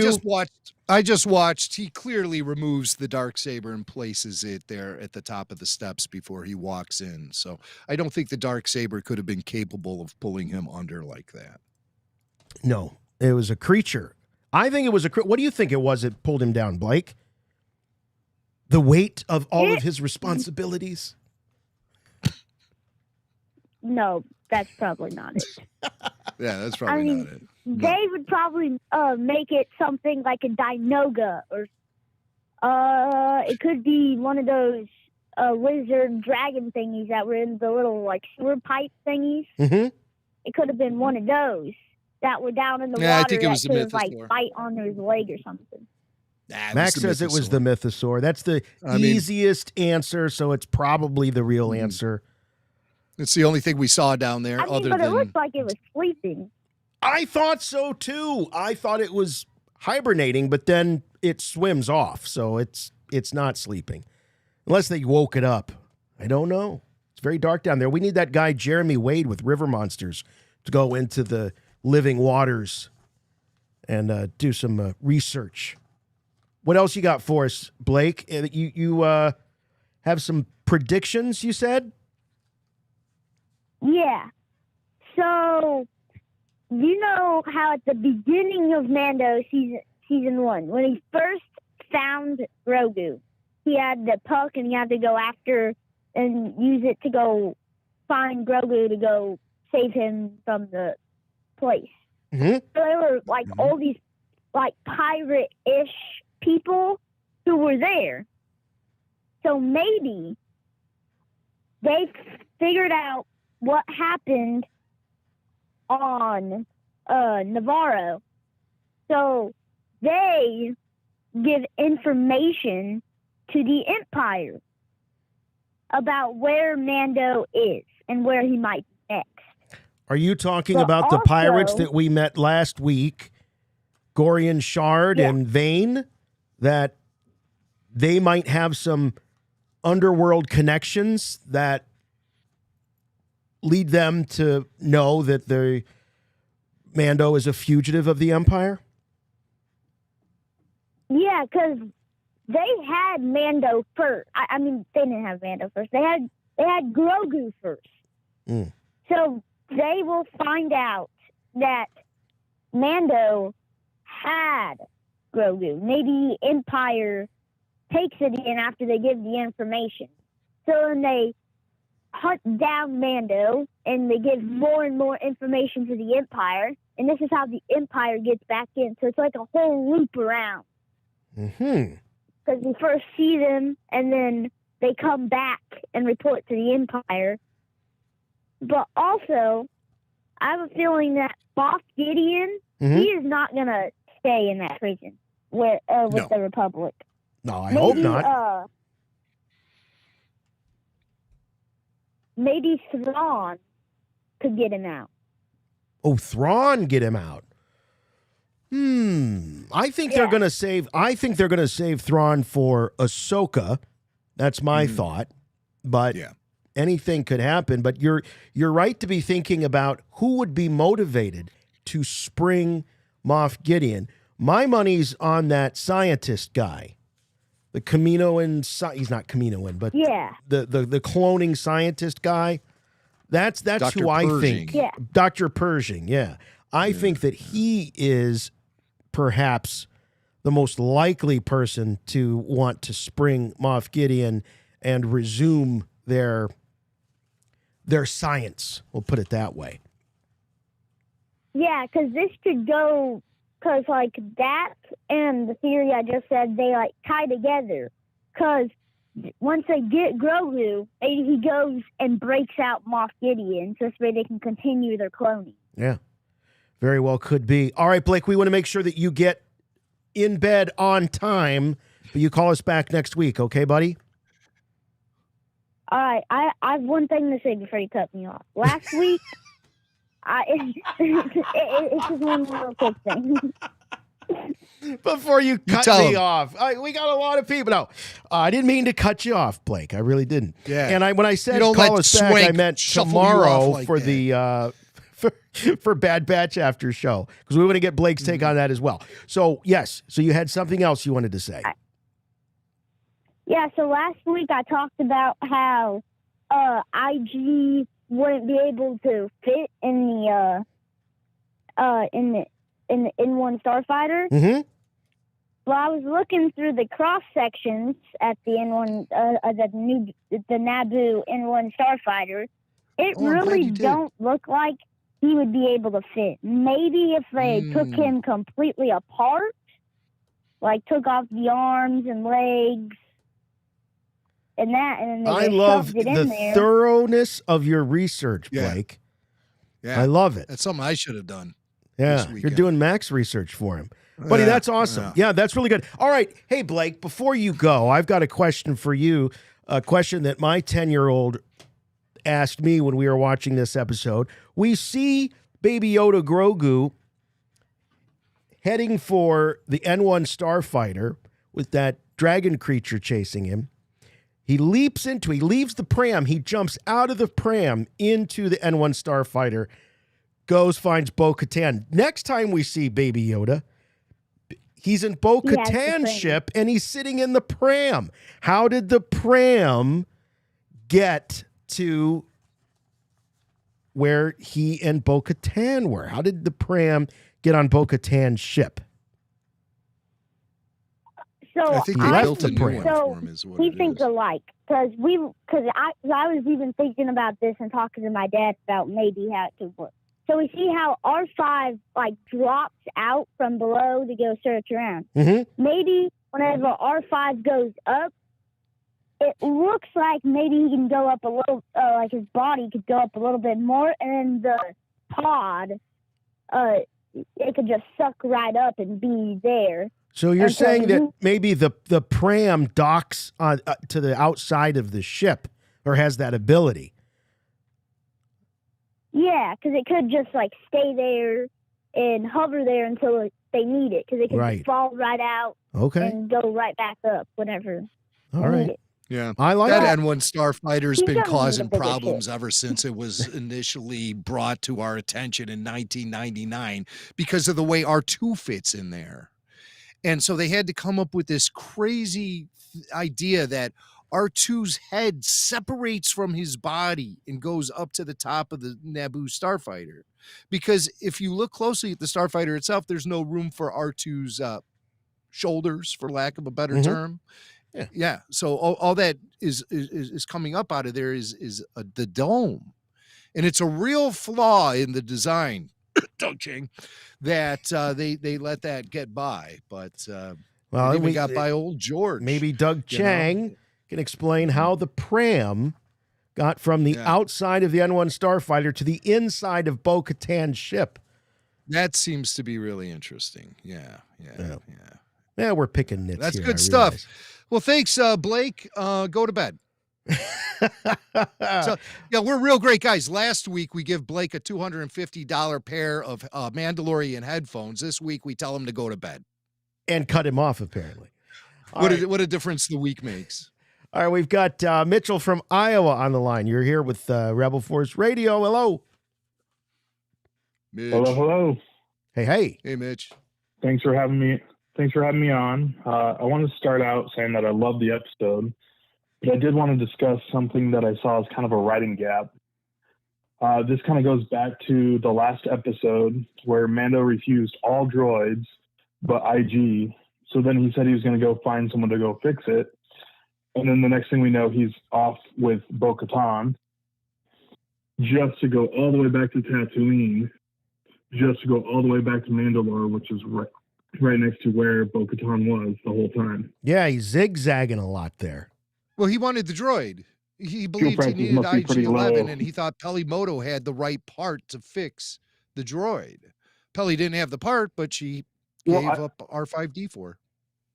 I understand that, but why would he go from Navarro all the way to this planet right next to Mandalore, all the way back to Tatooine, all the way back to Mandalore? Why wouldn't he just go straight to Tatooine? What was the purpose of going to see Bo-Katan at that he wanted to join Bo-Katan, so I think he thought that maybe if he joined forces with Bo and her people, he might not need an IG-11 droid to navigate Mandalore. Yes. But I do agree, Mitch, that they probably could have spelled that out a little bit more. I think you're right. There could have been a page of dialogue to help us out with that. We shouldn't have to read between the lines that much. His route was actually organized by the other part of Chicago that Transit is, Authority, I don't see sends their buses in similar patterns. It Go ahead. was a Mitchell. government agency, that's for sure. New Republic. I mean, it was definitely a way to go see Pelly again, because I don't see any world where Mando would have chosen any droid, let alone this R5 unit that wasn't even good enough for the original trilogy.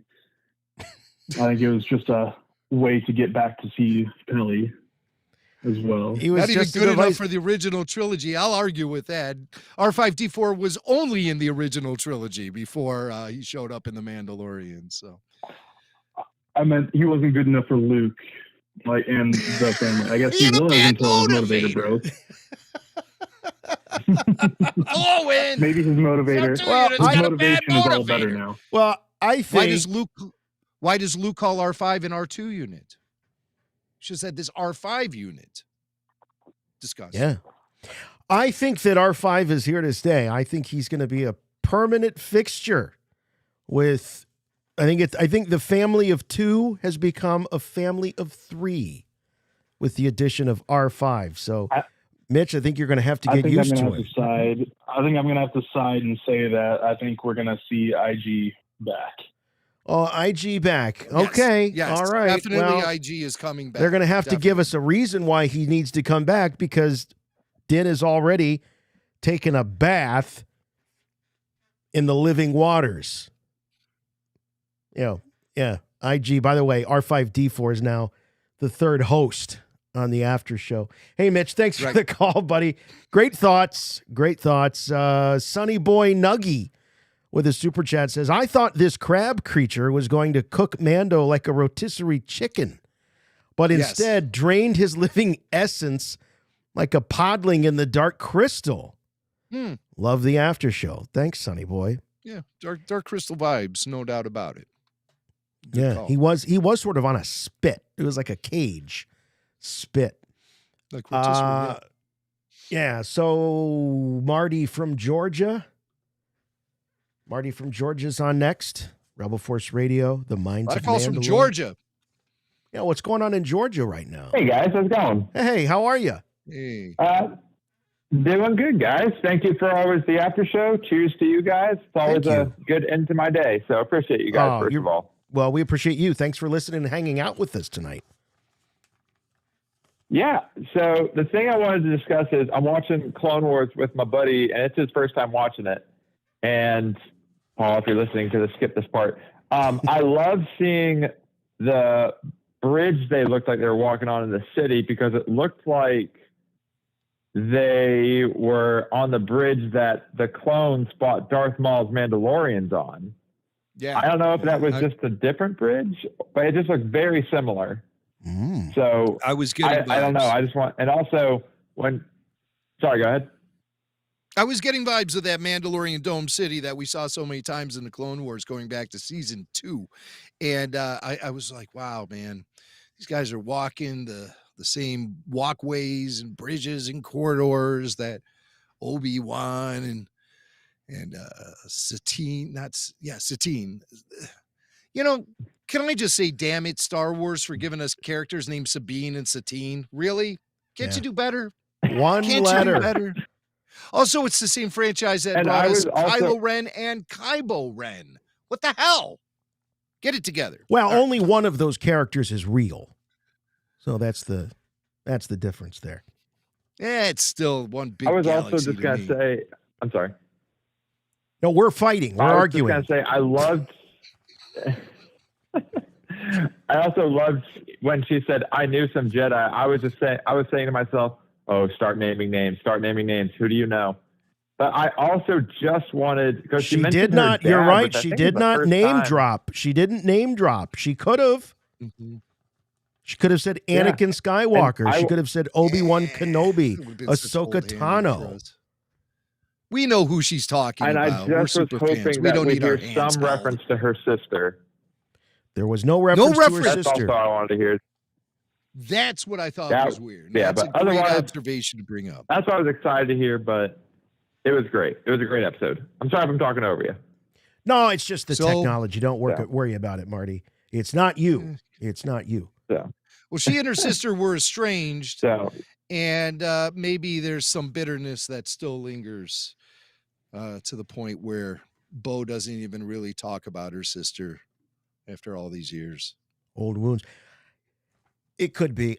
I don't think they're writing her out of the mythology, out of the story. No.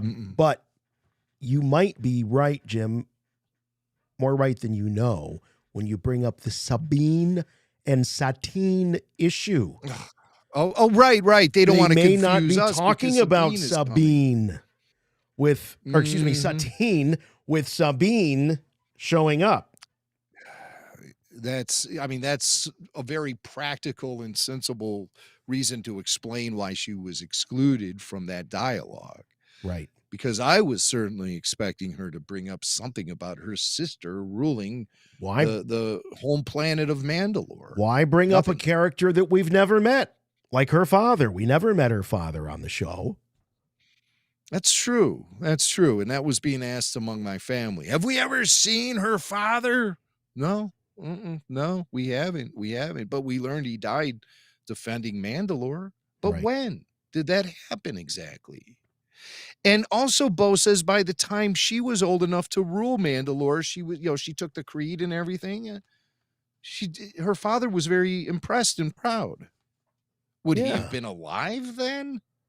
Well, didn't she start ruling after the events of the Clone Wars and everything? I think the pride came up when she was talking about doing the ceremonial rituals in front of the subjects.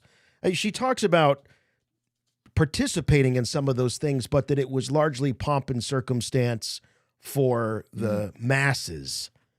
And he was very proud. I don't think he was proud relative to her ruling, because you're right. That would not be.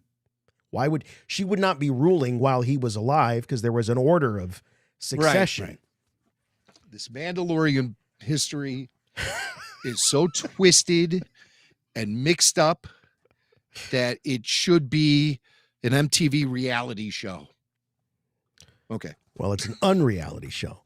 Rod says, got big robot from the Netflix Lost in Space series vibes from the old One-Eye guy.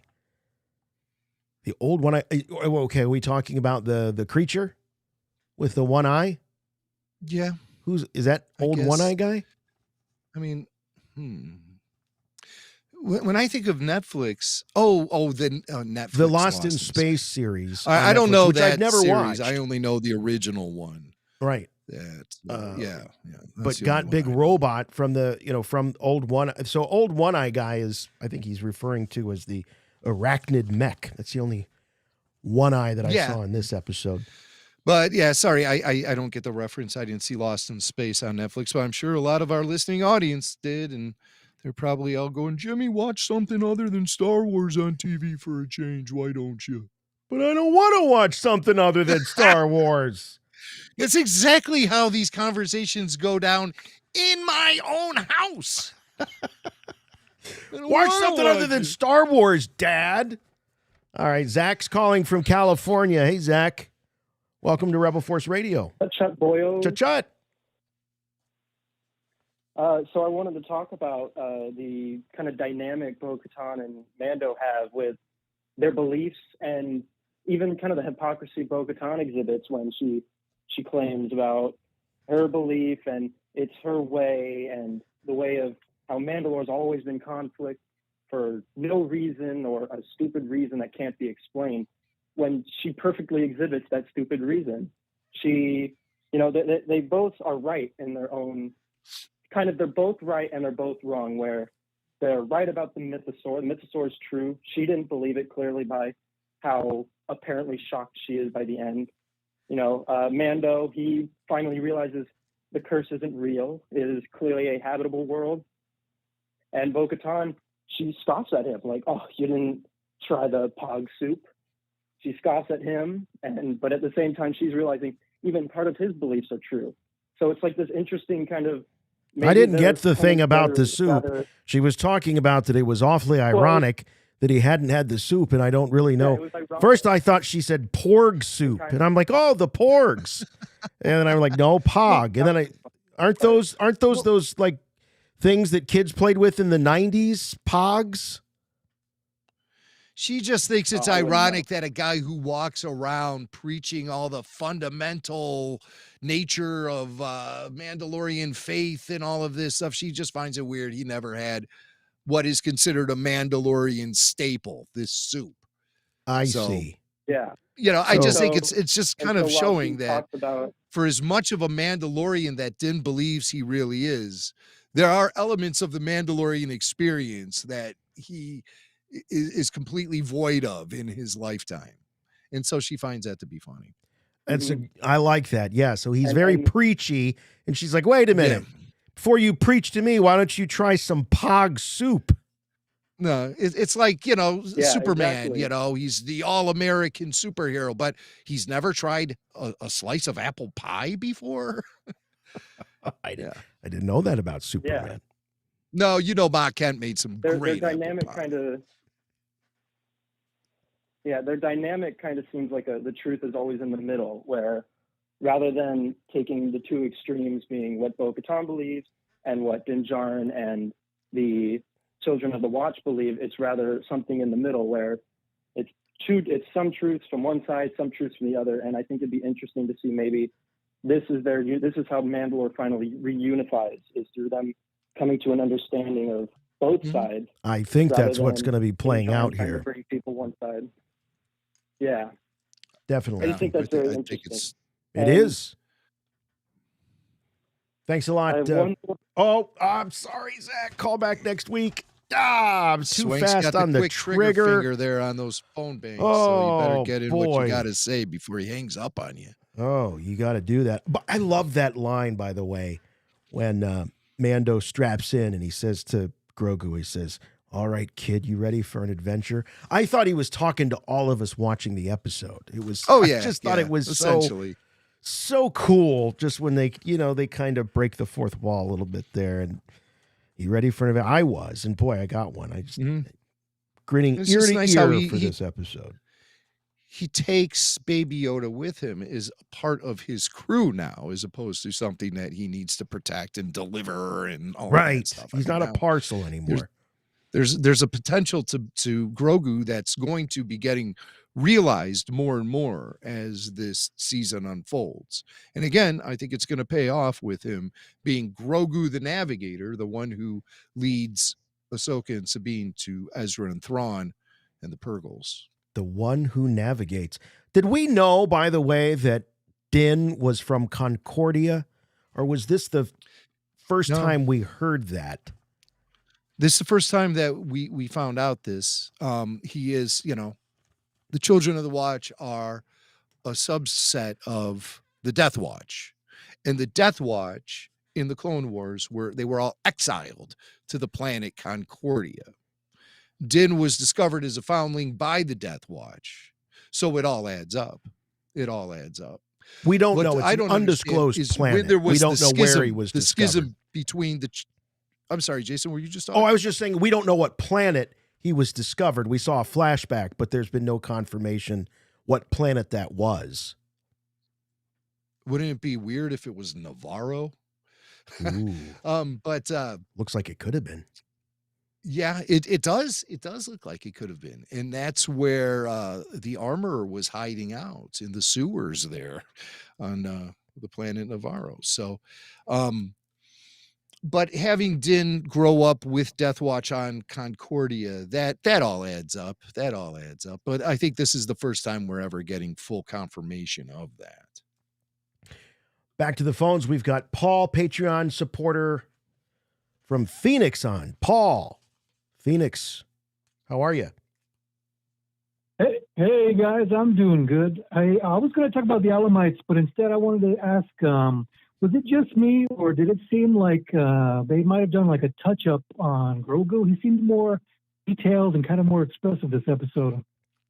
You know, well, I think it's fair to look at, any sort of technological advances they make in presenting the character. Obviously, they've discovered some things that they can pull off with him. And but I personally did not really note any sort of like improvement in the animation of the face or anything. Well, like he that. keeps getting cuter. we were saying in he's my cute. house. When he was cute scared, I mean, come on. Like there were 3 people watching The Mandalorian in my living room this afternoon, and 3 people all went, "Oh," when he was afraid at that one moment. Oh, you know what? I wanted to ask this, and we'll see what Paul thinks. Speaking of how cute Baby Yoda, and Paul, you know what? I can't say that while I was watching the episode, I was sitting there thinking, wow, they've really improved this. But now that you bring it up, and I'm thinking back into my, experience watching this a couple times, I think you might be onto something. And Mac's right that obviously they're going to be making improvements from season to season. It's been, more than 800 days since we had a episode of Mandalorian to talk about. So I think it's definitely possible that there's some improvements. But this scene where he lets out that little gurgle, or what Pelly thinks is the word Pelly, I think he's saying Luke, because she asks him, who taught you to flip like that? Who else would it have been? It wasn't Pelly. It wasn't Din. I think in Yoda-ese, Luke is... That's what I think. I think that... does that qualify as his first word? I didn't pick up any sort of actual articulation of any word. How would we know? We wouldn't know in their native tongue. Yeah, that sounded pretty unintelligible to me. I'm still waiting for them to someday translate his little padu that he likes to say every once in a while, He says that all the time. Patu. Yeah. I think he's saying Batu, and it's all a commercial for Galaxy's Edge. All right, but but I derailed you, Paul. What did you didn't call to talk about Baby Yoda's first word? The other thing was, I'll leave the Elamite thing aside. Do you guys think that Bo-Katan was being kind of overly familiar with Din this episode? Like, she kept calling him Din. I don't know. Do you think there might be like a love connection starting to form there, maybe? I personally would hope like to see so. I want to see some romance back in Star Wars. We haven't seen it since the prequel trilogy. Let's get some romance back into it. It's an elemental piece of Star Wars storytelling, I think. Let's do it. Let's have the courage to do it. They wimped out in the sequels. And they've wimped out. What are you afraid of? Lucasfilm? Yeah. I mean, come on. What are you waiting for? It is an essential element of Star Wars. Going back to when Luke first saw Leia.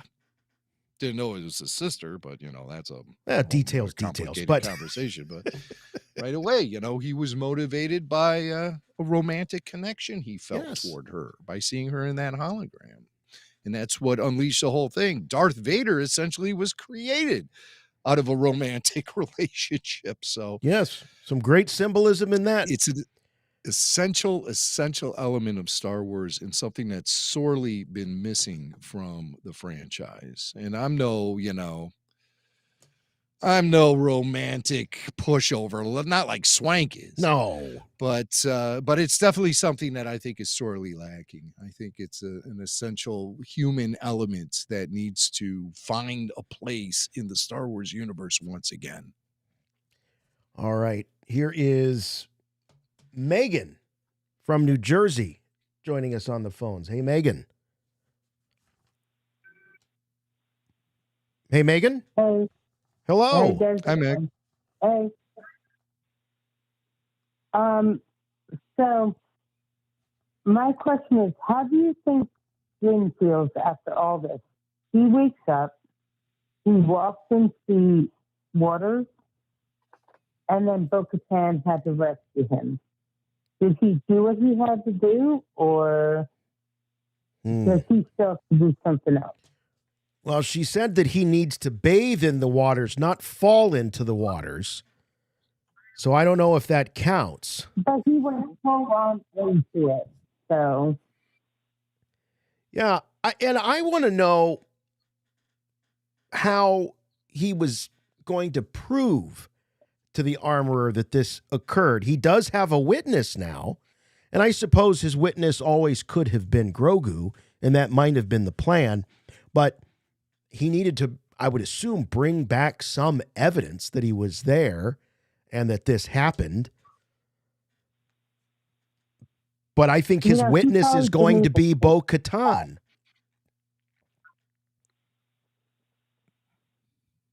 I don't think he thought that far ahead.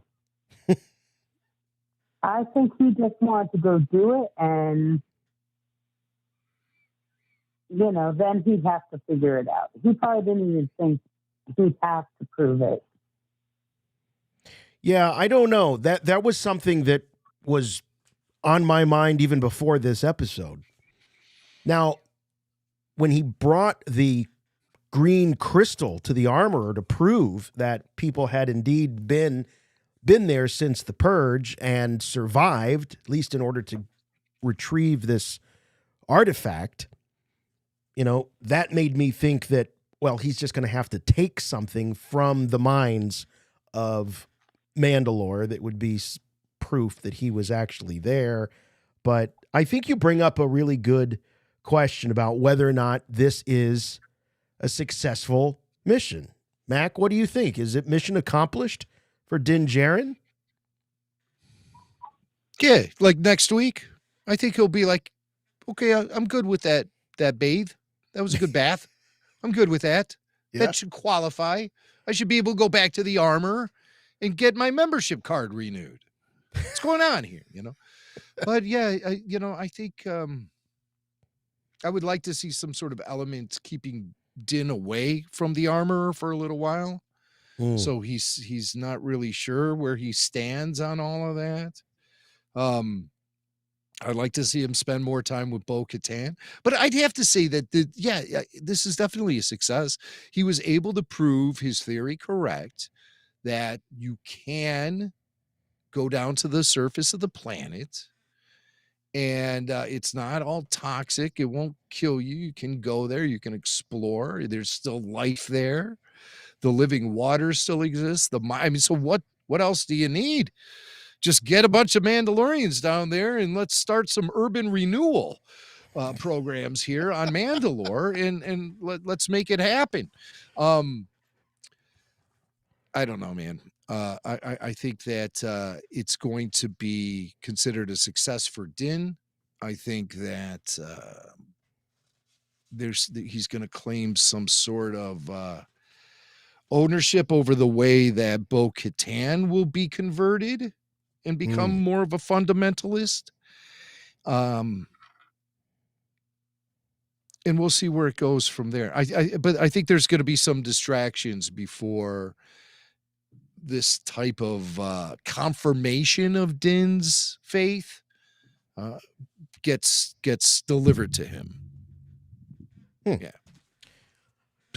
We were talking about that's R5. The best I could do. I mean, they were laying there and they just got out of the water. She just saw a mythosaur, and I loved how that effect of her gasping and the bubbles all come out of her helmet and stuff. It was like Richard Dreyfuss in Jaws when he sees the shark underwater. Out of the yeah, and he's like, there were also bubbles coming out of the seat of her pants because she was crapping them. They didn't show that though. No. That's canon. That is canon. That is canon. Yeah. Hey, R5D4 elicited some affection from Din Djarin for a guy who says he hates droids. He went in, he saved R5, and he lifted him up and said, "Are you all right?" He seemed very concerned. Oh. So maybe there's some growth there. I didn't note the significance of that. I thought back to Luke picking up R2 in the Dagobah bog after the... Good thing you don't taste very good. Sea serpent spit him out, or with that swamp creature spit him out. Yeah, the good thing you don't taste very good. Here's Sean with a super chat says, what's up with Din getting the shoddy R5 instead of the perfectly good and adorable BD droid right there, which presumably would have been better at spelunking than R5 anyway. Missed opportunity. Well, I think the bottom line is Pelly didn't offer BD. She offered R5. No. She's not going to let go of a BD droid. No way. But I think BD would be more capable in that situation. That would be the droid to have. He definitely would be able to read whether or not the atmosphere is toxic. He would be able to get down in there and probably be more agile, negotiating his way through the caves and everything. But Pelly didn't offer BD, so there's your answer right there. There it is. Plus, John, come on, who didn't want to see R5D4 go on an adventure? We've known this droid for 45 plus years, and he finally gets to go out on an adventure, and you want some new droid from Jedi Fallen Order to kick him out of the line? No, R5's waited long enough, and so have we. I not only do I want to see more R5, I want a spin-off show. I want R5D4, a Star Wars story. Put that in your pipe and smoke it, Kathy Kennedy. All right, John says, Bo-Katan asked Grogu about his training because she needs to know if he's someone she has to protect in the mines or an ally like Jedi she fought alongside in Rebels, like Obi-Wan and Ahsoka. Yeah, she wanted to know what she was dealing with. I think you're right. But remember, she was a witness to Luke Skywalker taking Grogu. She was on that ship, so she did see it with her own eyes. That. So, of course, she understands the significance of Baby Yoda and what his connection to the Force is all about and how he was trained. She knows all of this. She was there. She was there. How did I even just completely not even think about that? She was there. Classic Donut says, the passage of time doesn't matter in Star Wars, only the timeline. If our time revolves around our sun, what suns does a galaxy far, far away revolve around? Well, that's a really good question, you know. We have a hard enough time with time zones on one globe, on one planet. Imagine if you had to deal with all the other planets, so they must have a different way of dealing with all of that. Good thought. Here's Leighton. Leighton says, profit or losers from the chat. Bo and Din get it on? Bo trains Din? Bo fights the armorer? Lots of Bo. Got to run. Love the after show, guys. Thanks, Leighton. I'm not going to touch that one with a 10-foot pole. It's going to take more than $5 for me to put my hand in that blender. Here's Lone Star Nat, Jimmy Mack. Cream and sugar in the coffee? Question mark. No, I'm drinking just water tonight. Just water tonight? And I always drink my coffee black. I never put cream or sugar in coffee, ever. Yeah, ever. Same. Never have. Same. Mm-hmm. Yeah. It's also really handy if you spill your coffee on your laptop. If you have sugar or milk or any of that stuff, it's bad enough if it's coffee, but it's a little better than if you got this. You're right about that. And it's healthier, too. Oh, much healthier. Much healthier. Yeah, they say 2 to 3 cups of coffee a day can do lots of great things for you. Yeah. Loved how when Mando added and fat in there, it's no good. Loved how when Mando added air pressure to his helmet when he first stepped out, it sounded like Vader breathing. Yeah, so he pressurized his helmet. And someone in my family tonight asked, well, would the pressurized helmet work underwater? And I said, probably, if they remembered to pressurize it or knew. I don't think Din was too surprised, so he fell or he was sucked down, whatever. Bo would have been able to pressurize her helmet before she dove in. So I think it works that way as well. Hey, I have a something that I need to discuss and address. And I want to hear from Tyler about this. Because apparently people who've been calling the show have been exposed to Tyler's dislike of R5D4. And I want Tyler to explain why he does not like R5D4. Look, there he is. He's all ready to go. Yeah, Tyler, explain yourself. You're not supposed to be editorializing. I want to hear. I do not remember telling any caller tonight about R5D4, but I did lose trivia once because I said R5 and not R5D4. So I do harbor resentment towards him, and I wonder if he's the right character for this much screen time. To be honest, What are you kidding me? I mean, This has been I'd a take favorite of BB. ours since the original Star Wars action figure line from Kenner. Well, not this one in particular. I left that one out on the shelf. But R5 was one of those original action figures to come from the first Star Wars film. He was in the second wave. But he cost Tyler a free sandwich at whatever dive bar he was playing trivia in. And what's more important, your childhood memories and the memories of millions of children across the world, or Tyler's free BLT? Was it a BLT? The BLT would have meant a lot, to be honest. So. All right. So, but it's not like a real thing that just like, generates a lot of angst and anger out of you. It's just there's a footnote in your Star Wars fandom history that makes you think of R2 or R5 in less than a favorable way. Let's just put it that way. And Barry won it because he put R5D4, so it was between him and Barry. I. So technicalities, but. You guys in your trivia contests, I know they get very intense sometimes. And, the stakes are very high in those trivia contests. So, did you guys check out the credits? Did you see that Phil Tippett was credited? No, I didn't see that. No. Phil I wonder what Tippett stop Studios. motion. I wonder what stop motion animation was going on in this episode. It could have been the Arachnid mech. That's my guess. Wow. I wonder if it was the Mythosaur. I did not know that Phil worked on this. That's great trivia. That's great trivia. We got to find out why or what it was exactly. Yeah. Mm-hmm. I can imagine it was probably that Arachnid or whatever. He looked all CG to me, though, that Arachnid guy. Yeah. I don't know. I saw him in the credits. I was watching with Mock this morning, and it was blowing my mind. Wow. So this morning with Christian, Yeah. you guys were watching together. What you guys woke up and rolled out of bed and looked at each other and said good morning, and then you said, "Let's go watch Star Wars." That's pretty much how it went. Yeah. Yeah. It's just how I imagined. We got a few more super chats here. Tyler, you can stay on with us here. We got super chat. Chris says R5 serving the rebellion depends on a certain point of view. Well, yeah, it does depend on a certain point of view. It's got to do more. What is that one expanded universe story? He's like Slappy the Happy Droid, or what's that ridiculous name you said he was going by when he was a Jedi droid? Oh, Skippy. Skippy. I'm sorry. I was looking at Phil Tippett's social media to see if he dropped any hints or clues about what he did. Well, Tyler, you co-host until Mac figures out the. No, Tippett. I'm done. What was your question again? With Skippy the Jedi droid. Skippy the Jedi droid. Force You answered. I called him yeah. Slappy. I couldn't remember what his name was. I knew it was something ridiculous. Here's Eric says, rumor IG is transport and armor for Grogu in teaser.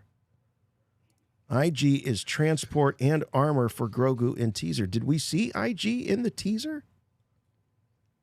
But he says rumor. I don't know what that means. Is transport and armor for Grogu? What does that even mean? I don't know. Is he saying he's going to put Grogu inside of IG and Grogu will control him? Oh, wow. Another situation like Sarapas or whatever his name is. He'll be in there. He'll be like little baby Yoda in there instead of this little guy. Now that would be real cool. But it'll be IG. Really? That would be that's interesting. I should have gone ahead and rewatched the trailers today. I was thinking about those trailers as I was watching this episode. And I was wondering how much footage on the trailer have we not seen yet? And so was this there a guy lot? thinks, what do you think? Well, after watching them, I didn't take the time to rewatch today. But I thought you said you did rewatch. No. So this guy's saying that there's a hint in there that IG might be repurposed into armor and some sort of vehicle for Baby Yoda. Well, I'm gonna have to take a closer look at that. Oh, Maddie, I think, is dead on here. She says, Pog Soup coming to a Disney park near you, along with a Mythosaur plushie. Absolutely. Yeah. Get that I wouldn't have it any other way. Appetizer before you dive into your tip yip. It's chicken fingers. They call them tip yip at the Disney parks. And I cannot walk over to the counter as a grown man and say, please give me some tip yip. I just can't do it. Can't do it. Could you ask for a yub nub? Well, it depends on who I'm asking. Adamus Prime says, when Bo jumps in, you can see the stairs are destroyed. His Beskar pulled him down. She knew that right away because he took his jetpack off. She knew that right away because he took his jetpack off. Okay, the Beskar. This would make some sense. We know Beskar. Well, I would imagine Beskar is, I was going to say we know it's heavy. It wouldn't make any sense for these Mandalorians to be running around with the technology that they have in Star Wars, to be running around with armor that weighs them down. I don't know about that. I don't think that's right, Adamus. I appreciate the thought, but I don't think we have the right answer as to why he. And we probably won't get it as to why he. Well, I always thought that Beskar, the reason why it was so desired was because of its ability to be transformed into a lightweight yet impenetrable armor. Right, like titanium. And if he's walking around like he's going through slow motion again. And then with the dark saber on top of that, this guy would be moving around like a turtle, you know. I don't think I'd rather not think that the Beskar weighs him down. But I will say that he sank underwater quicker than Jason Swank in the deep end at the Convention Center Hotel swimming pool. Yes, he did. Blue Stripe. I told you, Jason, that if we're ever in a situation where we need to escape from someplace, and much like Kino Loy, you say, I can't swim, you could get on my back and you could float. I will float you to safety, my We're going to test that theory. I appreciate the thought. Jawas are husky because they've been stealing all the Gamorrean food on Tatooine. That could be. As the Gamorreans get skinnier, the Jawas get heavier. That's from Blue Stripe Lane. Thank you, Blue Stripe. Appreciate that. Yeah. Paul Schmidt just wants to say hi here. Hey, Paul, thank you very much for your support. Here's 6-Inch Galaxy. He's back. He says, will the Armorer be the big bad in season 3? I don't know. Could the Armorer be a villainous? No, I say no. There is something that I question about her background, though, because she has those Mandalorian horns on top of her helmet, you know. Those were, something that was very distinctive for the Mandalorians. Why does she have them? That doesn't make any sense. I mean, it could be purely aesthetic. That's the costume designer thought it looked better with those little horns on the head, but the horns have a significance as far as the Mandalorians go. They do. The Mandalorians. If she's not, then is it just the Empire is still a big bad? Because when I came into the season, right. Yeah, I thought it was Bo-Katan. The Empire's not. Now I'm like, the Empire doesn't really appear to be a very big issue right now for the galaxy. They're still lurking in the shadows. Call them the Empire, call them the First Order. I don't know. I don't know if what we see, these Imperial remnants in Mandalorian, if they actually are the precursor to the First Order, or if they are just leftover Imperials. Is there a connection between the two? I'd like to think there is, because the First Order uses all the trappings of the Empire, TIE fighters, Star Destroyers, etc. But and trooper gear too. But what is the connection between the Empire and the First Order? These are still mysteries in the timeline that need to be fleshed out. There was an article that appeared last week that had some quotes from Dave Filoni, and he seems to be backtracking a little bit on his promise that Mandalorian, the series, was going to cover that ground of how the Empire turned into the First Order or what the evolution was. And he was saying that they don't have an ending for the series in mind right now, that there is no end point. Right. They're just going to keep going and writing great stories. Right. Well, that was Favreau who said that. That was Favreau, not Filoni.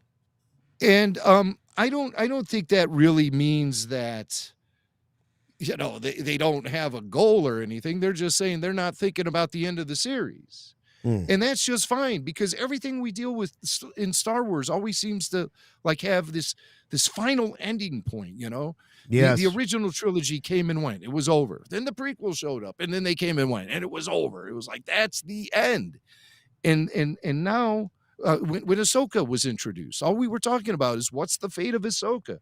What's going to happen with Ahsoka? When's she going to die? Everything has to have an end. But When's she going to die? When's Luke Skywalker going to die? He needs to die. He's been around too long. When we talk about other franchises, it seems like they're never ending. The superheroes, Batman. Nobody ever says, when's Batman going to die? Nobody ever says, when is Spider-Man going to die? Now, they die as gimmicks for the story sometimes, but it's never like the end of the story. It's never like Luke Skywalker taking off Darth Vader's helmet and then poof, he's gone, he's dead. It looked like Picard was going to die, and they gave him an android body. They're not worried about Picard. No, he's an android? He's an android. You didn't watch the first season, huh? I thought, because they said something about it. He's a in synth. Season 3, and I thought they were referencing when he was taken captive by the Borg. No, I thought he's they a were making synth. a reference to that. Yeah, remember, because they introduced him in that first season as having that brain cancer, or the Star Trek equivalent of it. And then they really have screwed up Star Trek. Thank God that, Picard season 3 has been good thus far. Yeah, it's been real good. There's other indications that Star Trek is beginning to heal after being mismanaged for several years. But boy, I had no idea that Picard was an android, and I don't want to get all into it on the Star Wars podcast, but what the hell? Jimmy percolates on that. Kid Vader says, thanks for all of the OT guys. What a great moment when Bo called Din Baby Yoda's dad. As a father of my own son who is now learning to love Star Wars. Oh, that's great. Yes. Oh, man. That's very I'll nice. tell you what, man. When you start seeing things in Star Wars that reminds you of being a father and things like that, that's the best, man. And that's why I loved Phantom Menace so much when it came out, is because it featured a kid. And I know a lot of people got really upset about that, but Phantom Menace came out 4 days before I became a dad for the first time. And so I was just absorbing it in such a different way that, I get what he's saying, when you can see yourself or parallels to your parenthood in Star Wars or just anything. It's that triggers. I'm not that. wild about the experience. word dad in Star Wars, though. It always bothered dad, me. Father. It's Dad, always been father. Tanwee's here. He's your dad. Where's your dad? I know, They do but say father. that. I mean, father. It just seems a little bit more. It's formal. It's not going to work for in every situation. But I'll warm up to it. It just seemed like the whole thing between Luke and Vader, he's not going to call him dad. I know. There's no Dad. familiarity So there. you've accepted the truth, Luke. I am your dad. Who your daddy, Luke? Luke. Ikana Stone writes, Beskar may be light, but metal is metal, and Din may be heavy himself. I got to tell you, I'm coming around to this, guys. I think that's what happened. I think he was walking down those steps. It's like when you step off the sandbar in the ocean, you don't realize how deep it is after that. I think the steps were destroyed. He was expecting another step. He didn't realize how far he was going to go down. He sunk like a stone because he had all of his armor on. And then Bo-Katan uses her jetpack to propel through the water and pull him up. Because he's laying there. He's like the Titanic. Like, there's the is he laying there at the bottom like he can't get up? There's nothing on him. He took his jetpack We'll find out off. next week. We'll find out. I am 95% positive he's going to say, something pulled me down there. And she'll say, I know what that something was. It was that big-ass mythosaur that I thought was not real, but it's real. It just seems like, the mythosaur saw something up at the surface and just reached up and kind of like, what's up there? Huh? Just yanked that down. And there he was. And the mythosaur's like, oh, it's another one of those guys. The T-shaped visor. Why do they keep bothering me down here? And he just left him there. And then Bo dove in and he goes, oh, there's another T-shaped visor. What the hell? But I think that's what's going to happen. Right? In the ocean, Jason, when you step off the sandbar, the salt water keeps you afloat. You don't just sink to the bottom of the ocean. Oh, really? Way down. Is that how it works for you? I go right down. That's how it works for everyone. Right down. Jason's never stood on a sandbar in his life. Who are we kidding? I did it last summer. Mac. The way that you're growing and evolving constantly surprises, amazes me, and it makes me proud sometimes too. Remember when Jason used to be afraid of flying? That was a thing. Well, that's because all my flights were like Mandalorian coming into Mandalore. This is your story parallels that of the hero's journey, Din Djarin. I like it. Last super chat of the night. You guys are working so hard to bring us content right now. Treat yourself to some beers. Thanks, Rich. I appreciate it. We also appreciate you, Tyler. Thank you very much for being here. Thanks for screening our calls. We had a lively switchboard tonight. Lively chat as well. We covered a lot of ground. Anything we might have missed? What did you and Mock think as you were spooning watching the episode this morning over your cornflakes? I did make him breakfast, but it wasn't that romantic. But I think we were just I think I was really excited about that Grievous guy. He felt like straight up Grievous to me. The eye has a very similar color, and maybe Grievous downloaded himself somewhere or something. I don't know. There's possibilities. Oh, you think it is Grievous? No, I don't think so, but maybe some comic book out there will do that. Remind me not to read it. No. That's other than that and the Phil Tippett stuff, that's all I really wanted to mention. All right, man. Well, thank you as always for being here. We couldn't do it without you. Appreciate it very, very much. All right, buddy. We'll see you here tomorrow, But before we go, let's hear some final thoughts from one Jimmy Mack. All right, Jason. Final thoughts on The Mandalorian Season 3, Chapter 18, The Mines of Mandalore. That's about it. It was The Mines of Mandalore. We got exactly what was advertised before this show started, and I'm very thankful that they're just getting right to it. They're getting right to this stuff, settle all the story that was introduced in the book of Boba Fett, and get the Mandalore cleared for his next big adventure. I like seeing Bo-Katan and the Mandalorian teamed up together, just the two of them. There's a lot more Bo to like than I actually realized. She keeps kind of a sour face, doesn't she, all the time? That Katie Sackhoff. She always looks like she is just kind of sour face, doesn't she? Doesn't she always look that way? Maybe a little bit. But for the most part, I think she was really good as Bo-Katan in this episode. And I've started to become a fan. I really haven't been up to this point. The Alamites, the Arachnid, mech, all these things, it just tells you why the Mandalorians always seem to have a chip on their shoulder and they always want to be fighting. It's the things that were just naturally occurring on their planet around them was enough to definitely get them into the fighting mood, because it seemed like they had to fight for survival an awful lot in their past. Where does the show go from here? We have to be presented with some new threat to the Mandalore. And part of me is almost disappointed that his his penance was served so quickly. Yeah, there were a lot of things in the way, but nothing was really preventing him from doing what he needed to do. Not like as advertised. I was expecting more from the planet Mandalore as far as being a threat. And am I disappointed it wasn't?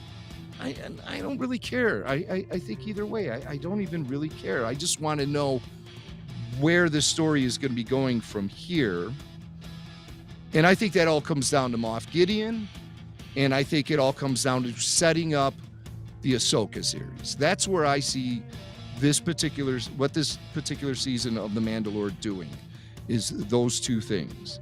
The return of Moff Gideon and setting up the search for Ezra and Thrawn and all that. Because I'm getting those vibes. That Baby Yoda is going to be a key part of at least the launch of the Ahsoka series. Getting them off on their mission to find Thrawn and Ezra. Baby Yoda is going to be the launching pad for that, right? That's what I think. I don't know. What do you guys think? Let us know. Show at rebelforceradio.com. Cara Dune. Not in this episode. Ha! I did that one by request. So I'm now taking requests on the sign-off. That was Cara Dune, not in this episode. I hope it doesn't trigger anyone that I brought her up, but I did it anyway, just for laughs. What did you say about Baby Yoda being a springing? Launching pad. Launching pad, yeah. Well, he was definitely launching himself quite a bit in this episode. That seems to be his Jedi superpower. Well, that and throwing, giant monsters around, which that got an audible cheer in the house tonight. An audible cheer. They telegraph it because they immediately cut to the outside of the cave, but you know what? How sweet it is. Yeah, you see it actually we saw in the trailer and everything too. But yeah, I don't think your family members are memorizing the trailers like us psychotic superfans are doing. So it came as a surprise to them. Right. But I think that's Baby Yoda. I think his big purpose is going to be as a navigator, and we're seeing that being set up in these first two episodes. It's going to pay off when it comes Purgle time. Time for Purgle hunting. Purgle time. All right, well, it's time to sign off. Thanks, everybody, for joining us. Really, really appreciate it. Once again, thanks to Tyler. Also, thanks to our good friends at Indeed. Indeed. We thank them very much. Get more Rebel Force Radio in your life over at Patreon, patreon.com/Rebel Force Radio. Exclusive podcast you can't get anywhere else. Plus, when we're doing these live shows, you can jump to the head of the line. Make sure that your call gets on the air. Watch us on YouTube, exclusive home for all of our after shows. We've got an entire archive building. Every episode of every Disney Plus show has been after showed. We just after showed all over those shows. Follow us on Facebook, Twitter, and Instagram. And the official website, rebelforceradio.com. But above all, if you want to help us out, best thing to do is just keep listening and tell your friends about us. Subscribe if you can. Leave us a review if your podcatcher of choice allows such a thing. Or you can do it down here in the comments.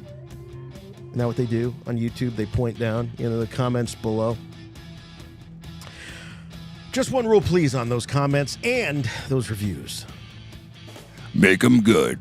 Don't forget, we'll be back here tomorrow night. That's right, tomorrow night, live, for more after-show goodness. We'll be looking at Bad Batch. What episode are we on tomorrow? What number is that?